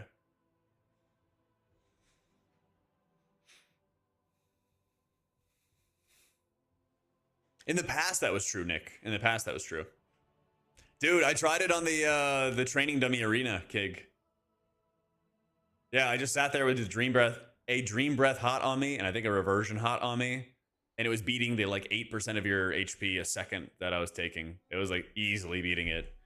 Yeah. It didn't feel like the instant healing at a Dream Breath, even when you charged it all up, was that satisfying though. I'm sure Wowhead has a posted tier set, so I've just been logging in and putting them on. Instant healing back to being air. Okay, good, because that was my impression as well. That was my impression as well. But like Flame Shaper, Wings of Liberty, put Dream Breath hot up on people, consume it, win. Seemed pretty fucking nice to me.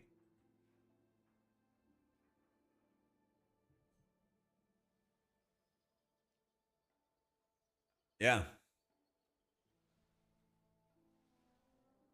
It really just felt like you could crank. Do you have anything on the wish list for what else you'd want to see for Prez?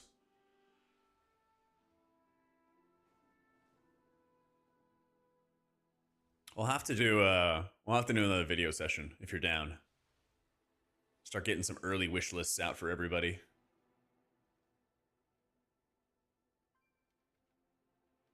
All right, hell yeah. I'm gonna try to do something on Wednesday. So let me just DM you.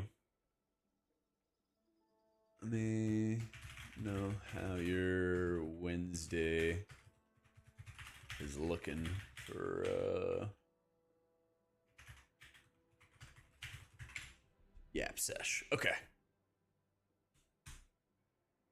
Swoop up usable in PvE. What is swoop up?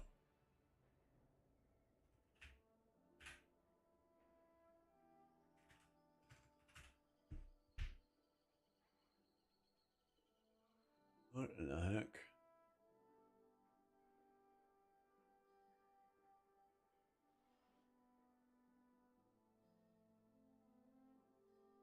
Offensive rest. Wait, you can like grab somebody? Caster leaps to a nearby location, knocking back all enemies. Once the leap's completed, the caster begins to cast Furious Blast. Is that what it is?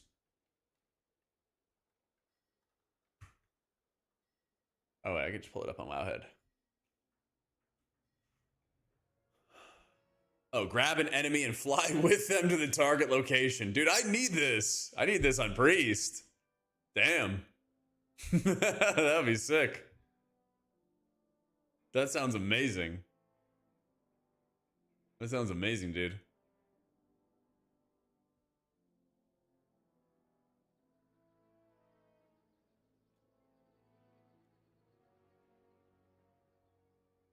Here, let me bio real fast. Yeah, that sounds fun as hell. Unfortunately, you have to PvP for it. Ugh.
Oh, old glyph for a leap of faith would be great too, Copper.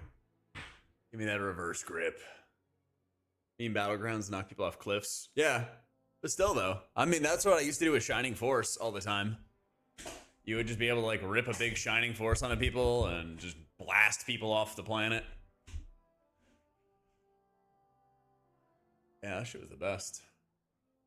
Haven't PvP'd since they got rid of Shining Force. But when we were leveling in war mode this expansion, I was just jumping people off cliffs with mind control. That shit owned. Yep.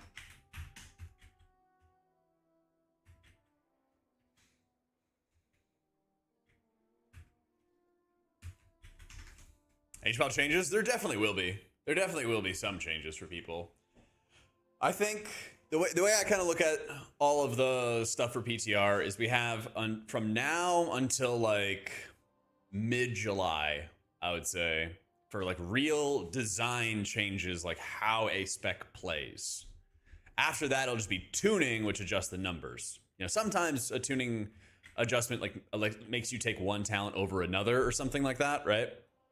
But in terms of like design of how a talent functions or new talents, we usually got about a month. People that don't raid Mythic screwed next patch. If you're somebody that doesn't raid Mythic and wants to go for the 0.1% title, then yeah. But if you were going for like the 1%, I think you'd be fine. But they really want to push rating on people, though. They really, really want to push rating. Yeah. Yeah, they're definitely... I hope they're working on all these useless 0.5% nodes, man. You know what kills me with Paladin, and Disc Priest is the same way, Nova. There's all these, like, near useless talents. And then Monk, it's like, you get, like, fun extra stuff by not taking your Apex talents. You're like, wow, I could get another Thunder Focus Tea. I could get a little bit of extra power from using my Thunder Focus Tea with like Emperor's Elixir. This is like really satisfying. You know, I don't think monks would be like super upset if they couldn't use Emperor's Elixir or Focus Thunder, but it's really convenient and it feels good when you can use them. But like Pally, Disc, a whole bunch of specs like don't have talents like that. You have like this is a 0.5% increase. This is a, 0.75% increase. Yay. And like, that's it,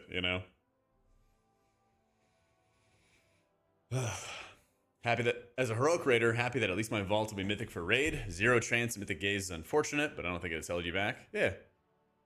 And the thing is, with these changes, you will have a chance at a mythic gaze, or whatever the future mythic gaze is going to be through your vault,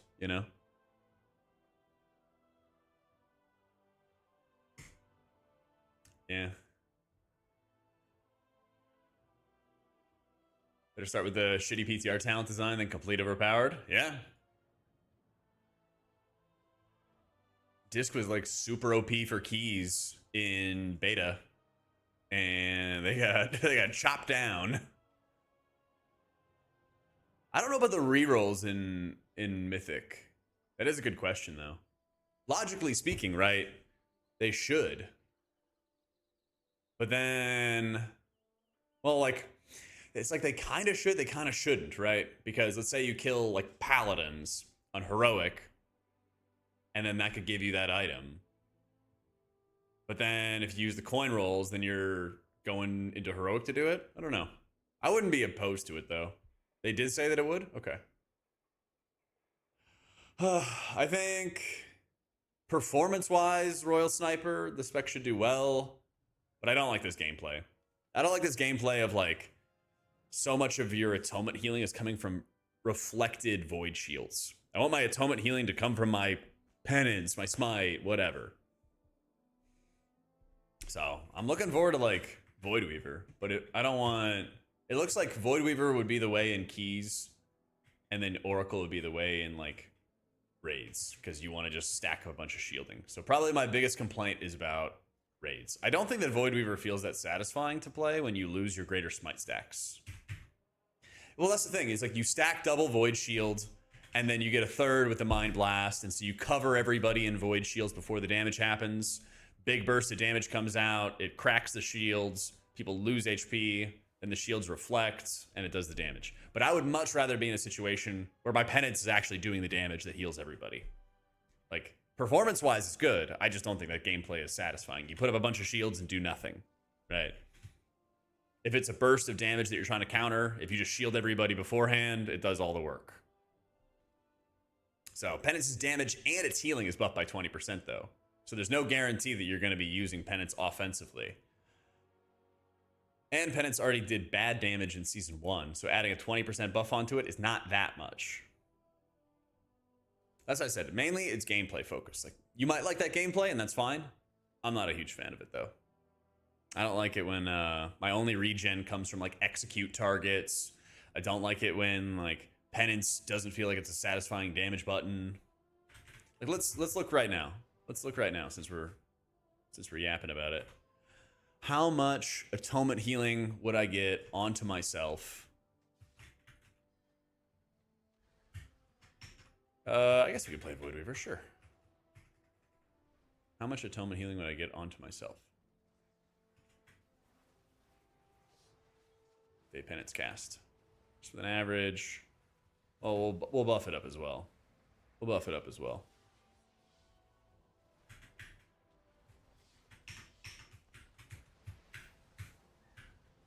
I think Void Weaver would be good in keys. Yeah. Yeah. It's like I penance a target.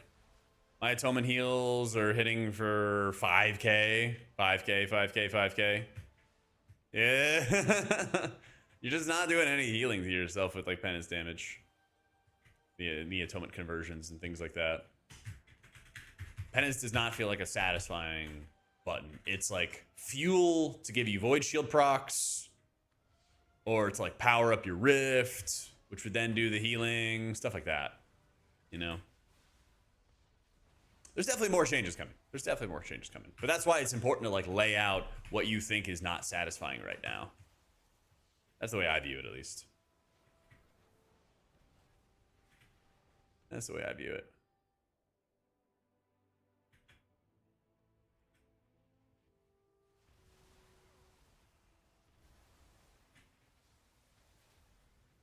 What are your opinion on the healer, the shaman set? Very random. Very, very random.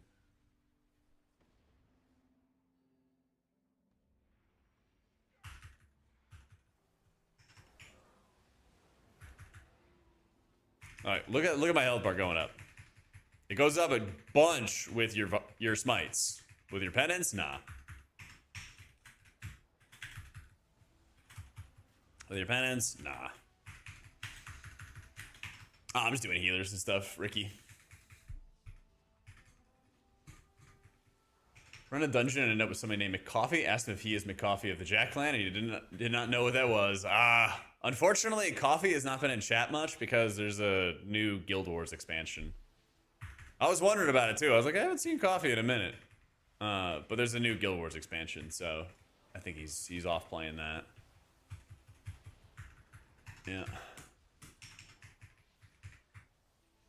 Yeah, you wanna see the consult the sacred text, Risva? Where's Shaman? Did a bunch of notes today. Very short notes. Low chance to spawn a healing rain. Duration is less than advertised at the moment. And shields are 3k in value. LOL. Not looking good, man. I think that they want key inflation, Shin. It feels like they really want key inflation, to be honest.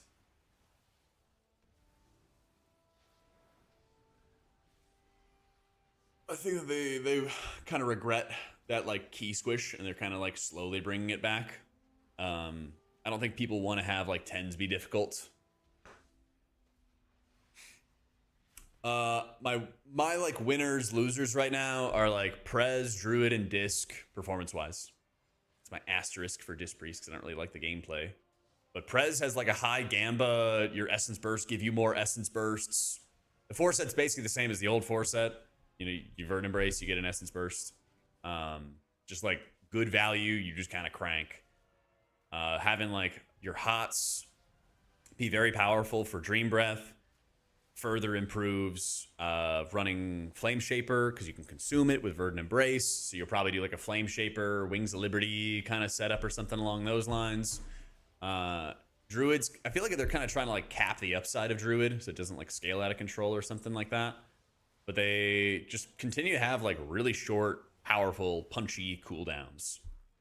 And so you may not like build up a bajillion abundant stacks and just spam regrowths, but you're still going to get a lot of clear casting stacks to cast lots of regrowths anyway. So it seems like you're more reju spamming. And then you just mash out your clear cast stacks and regrowth when you can. Disc, I mean, you're going to get a lot of shielding and a lot of control over your shielding. Void Weaver looks a lot better for dungeons now. But the Shadowmend stuff takes 3 talents to really get proper value out of. It takes like 3 talents to really get proper value out of. Costs a ton of mana. And so like it does, you know, 140, 150k with a regular cast, almost 300k, which is, you know, about a little less than half of your HP. So Shadowman's weaker than Season 1, and it requires a lot of talent points to invest in. And they're nerfing parts of the pet package. So it's like, nothing really does atonement healing except for your void shields. And it's like kind of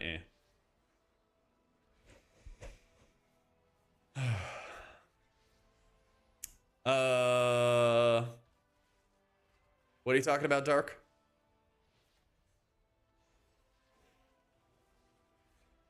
Yeah, they're like, I think they're kind of shitting on like Disc's identity of like, Penance and Smite do good damage, you do good healing. Yeah.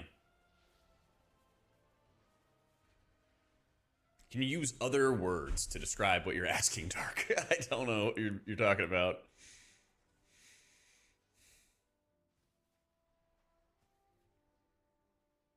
Like, Shadowman's like a decent hitting heal.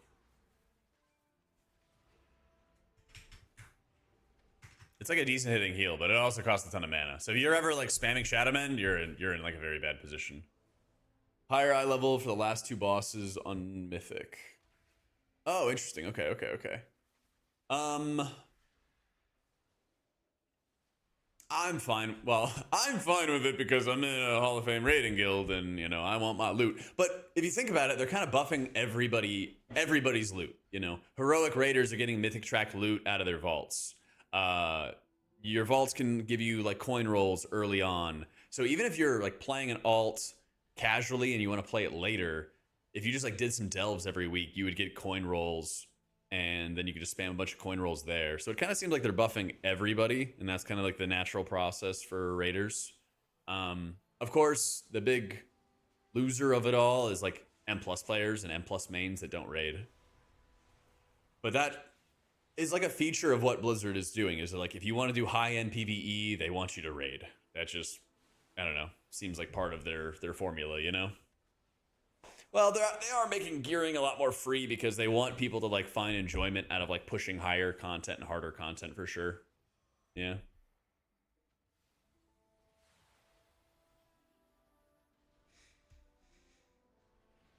What was the name of the movie I'd like to see? I want to go watch.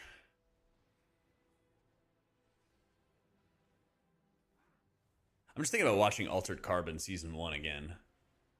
I don't know what kind of movie I want to watch. I want to watch Heat again. Actually, I want to go watch Heat again. Yeah. Top M plus healers, probably like Druid and Monk. They did nerf Monk, but like Monk was very OP. Yeah. AOTC only guilds getting charity M plus tier in their vaults that can outwear their content easier is kind of lame. Okay. I mean, it's part of a trend they've been doing for a while. They've been nerfing content more aggressively. They've been giving people gear more aggressively. Yeah. I think of the lack of HPAL tuning changes. What do you think of the set bonuses? I think HPAL's set bonuses give like a reason to cast Judgment, even though it's like a very weak reason to cast Judgment. And at least like the gameplay should be a little bit better because you're getting more infusion of lights, and so you can get some more infusion flashes and stuff. But them not doing anything about like boring talents like Rising Sunlight, where you're just feel like you're locked into it just because it's a healing crease, I think it's kind of sucky. Yeah. It just seems like there's innovation for Mistweaver, and then there's like stagnancy for everybody else. There's a lot of stagnancy for the gameplay of Holy Priest, Resto Shaman. I mean, the path they're going down for Disc, I don't think anybody fucking asked for. I don't know of anybody who's like, I think Disc is so much more fun than like War Within or Dragonflight or whatever, you know?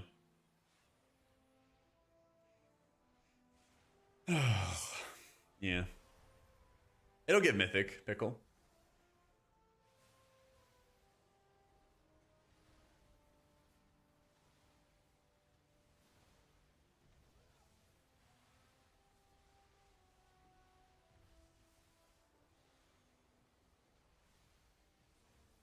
And yeah, we have a lot of time for numbers to change. We have a lot of time for numbers to change.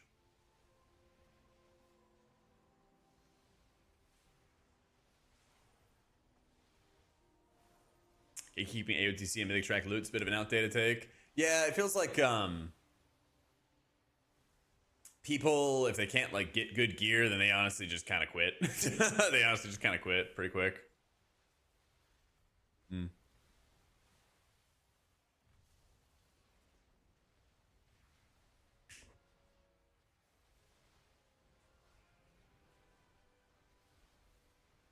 People do not choose to raid for many reasons, not because they don't enjoy engaging in challenging content. Yeah, I think most of the friction for raiding is basically like people don't want to set aside the time and commit the time. Honestly, Rye. Yep. AC for Paladin? I don't think it is viable. Yeah. Doesn't seem like it is with the changes.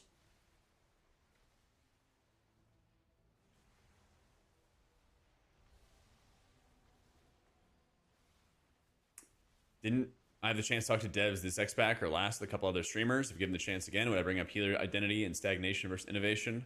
I didn't have a chance to talk to any devs, no. I I don't know. I've talked to devs at like BlizzCon, what, 2 or 3 years ago, whenever the last one was. It was a while ago. And like the guy I talked to worked, I don't know if he directly worked on class design or he like worked with it or something like that. I don't know. But he said he watched my videos. And I was like, okay, cool.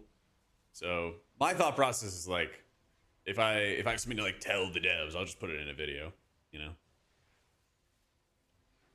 But the people, I've also talked to theory crafters who've had like direct contact with devs, and they kind of also said it's mainly like the same thing. It's like a mailbox. It's like the post office box. You put the mail in, you shut the door, you don't get a reply directly. It's like, you know, maybe something happens, maybe not.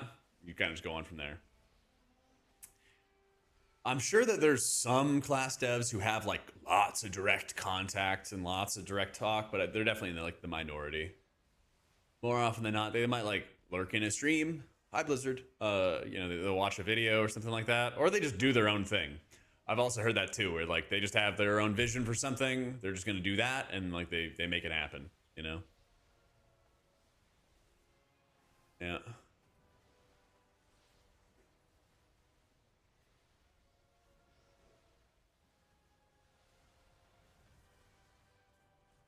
Oh yeah, there's a lot of differences in skill level for guilds. I would fund in part an effort towards you going to BlizzCon and standing in the Q&A line and saying what the fuck is up with these healers. Insert lol. You'd be a legend like the Diablo Immortal guy. I mean, listen, if you want to fund it, sure. I'm taking donations for BlizzCon. I'll be there. I just don't think it would do any good. I don't know. The red shirt guy became a legend for like teaching Blizzard about their own lore. And I mean, it's kind of a black pill if you think about it, but like, look at what has happened to the lore since red shirt guy. You know, they've been kind of trouncing on the lore. So it's like, you know, it's just one of those things that like, oh man, if you just talk to them and you convince them of a good argument, they'll say you're right and like they'll do the right thing. It's just like, I don't believe in that. You know, you put out the feedback, you put it out in the world, hopefully something happens, you move on to the next thing, you know? Yeah. Yeah, and like, and to be fair to the devs, there's not much incentive to like interact with the community when people can be like rabid animals about stuff online. Certainly. Certainly.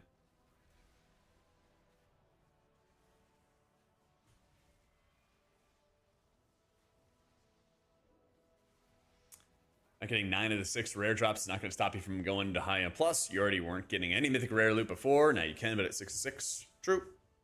That's why I view it as like everybody's getting buffed, you know? I think Druid's going to be the best so far, Yender. Yeah. Super, super, super, super early, of course. Because so much will change, you know? Think money, i.e. development hours, is what causes the class imbalance, the work it would take to dev cycle innovation. No, I think it's varying levels of passion. I think that Blizzard hires people based off of friendship and other stuff, more so than like, let's go hire a world first raider because they have so much experience with how classes work and making combat fun and blah, blah, blah, blah, blah. Like, I've had friends who were high-end raiders 10 years ago, 12 years ago, work for Blizzard, and they were great players. And they went from, like, QA into something in, you know, class design or game design or whatever it is. But it's not like, what, David Kim, I think is what his name was in StarCraft, where he was, like, this legend who was Grandmaster in the 3 different races in StarCraft. He was like Grandmaster Zerg, Terran, Protoss, and like he was doing the game design for the game. They don't really do that at Blizzard, not that I know of, at least. Thanks like, for answering several questions in a row. Love the content as always. I gotcha. I think that's JoJo. Close out my page. But yeah, they're not like, let's find this super competitive player. Yeah, thanks for the $5, JoJo. I got you, man. Yeah, and that's fair too. Like somebody who's a good player may not be a good dev, but they don't even really factor that in for like, oh, you're good at the game. That gives you more credibility for changes and stuff like that. You know, I've known so many devs who've gotten into Blizzard just by being friends with other people though, and had like no other qualifications. So, yeah.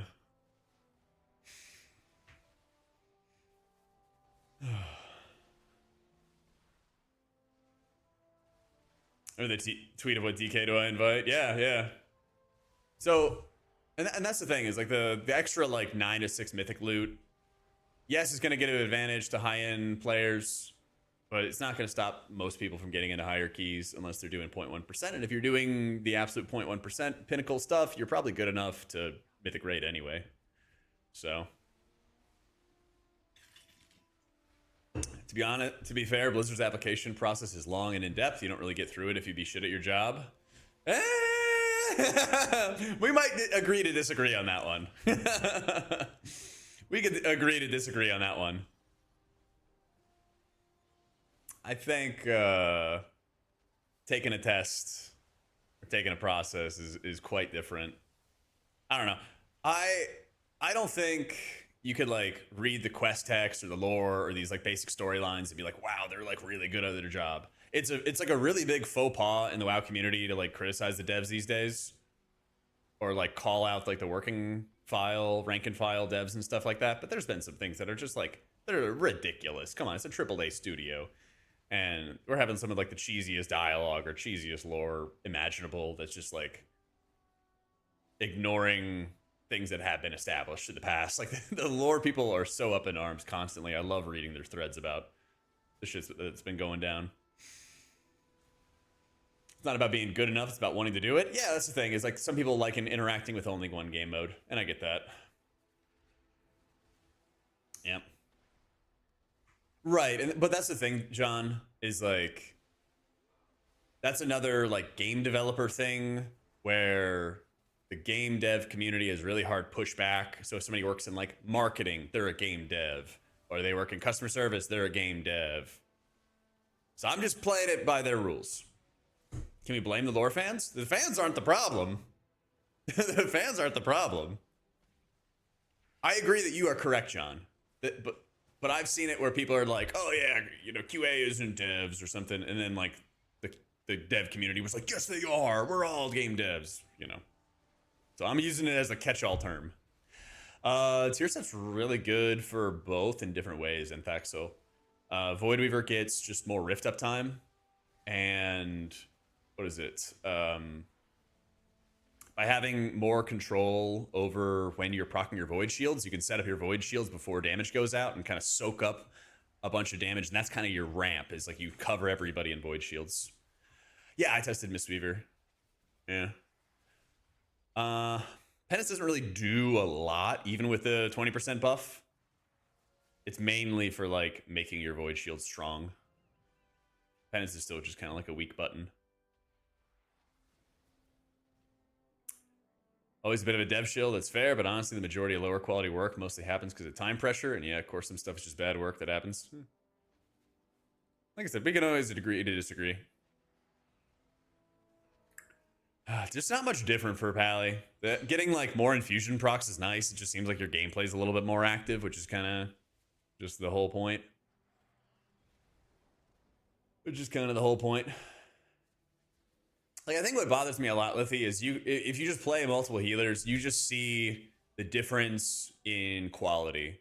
You see so many dead talent nodes on so many different healers. Then you see like Mistweaver, which has a bunch of like fun but not super powerful talents, so that when the Apex talent turns out to be bad, they're like, wow, that's fine. I could just like take Focus Thunder, or I could take Emperor's Elixir. I could take this other cool stuff that has use and has interest, you know? Yep. Pretty safe bet of Druid right now for meta healer. They seem like an early winner. Disc has some like good performance options. Void Weaver got a lot better. I don't like the gameplay though. Like Void Weaver gameplay is good, of course, but the like Oracle raid gameplay around heavy shielding, I think kind of sucks.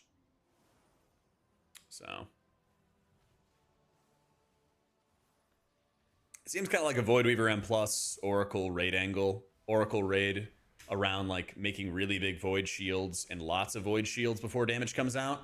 Covering the party or the raid in void shields before a big hit goes out and getting the extra atonement reflect. And then, you know, just Void Weaver go burr in dungeons kind of thing. But it's like really, really annoying playing with Greater Smite. Because Greater Smite will fall off instantly if you cast an instant cast spell. You cast one button that's not Smite, you lose Greater Smite just entirely. And it's a lot of extra damage. And it's basically the only thing that like does damage now. Yeah. Well, we got a lot of time, Pooh. We got 2 months. We got 2 months.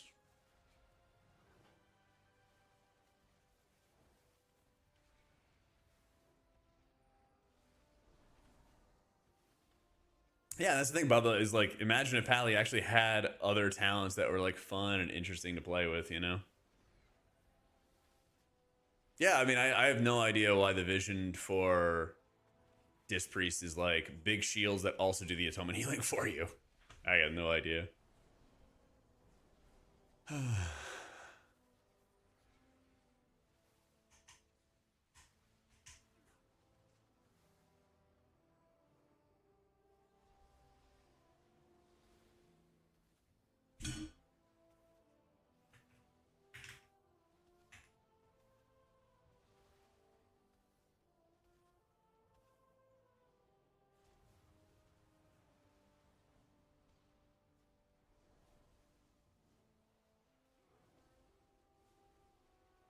See their heals by doing damage. Let's nerf the damage and healing. Yeah, right? Yep. I was hoping there was some healer reworks as well. I don't know. There's still time for Paladin. They got no notes. Copium. Copium. Yeah, we'll have to see. Anyway, dudes, I gotta get some food in me. I'm gonna go play some pickleball tonight. But I might be back tomorrow. I don't know. We'll see. We'll see. I might be back tomorrow. We might do a little stream tomorrow, do some more PTR stuff. But I got a lot of videos to do, so I might just spend all tomorrow working on videos as well. TBD. But love your faces, guys. Thanks for hanging, and thanks for all the love. I am going to have so many videos up on YouTube coming up very soon. Also, if you guys want to do a crazy, oh my god, big favor, I have a Facebook, like 100-year-old boomer. If you guys want to follow on Facebook, I just started a channel there that also has like my reels and shorts and stuff like that I'm going to post there. So if you want to follow it there, that would be really cool. I know. 100-year-old platform, but that would be sick. That would be sick. Mucho apreciado. I know, Mr. Ron. I know. 100 years old. 100 years old. It doesn't exist, Gross, unfortunately, man. Unfortunately. There are no H-Paler changes. There ain't any. Anyway, thanks for all the love, guys. I will be maybe back. Probably not back tomorrow. I'll work on some videos tomorrow. I'll be back on Monday, though. And we'll slam. Slam some more PTR. Actually, no. We're going to be playing Fellowship on Monday. Yeah, so I gotta work on videos tomorrow so we can have lots of content for WoW on YouTube and then Fellowship on stream on Monday. That'll be the game plan. All right, GG's, guys. Have a great night. Love your faces. Have a good weekend. And I'll catch y'all later. Whoop.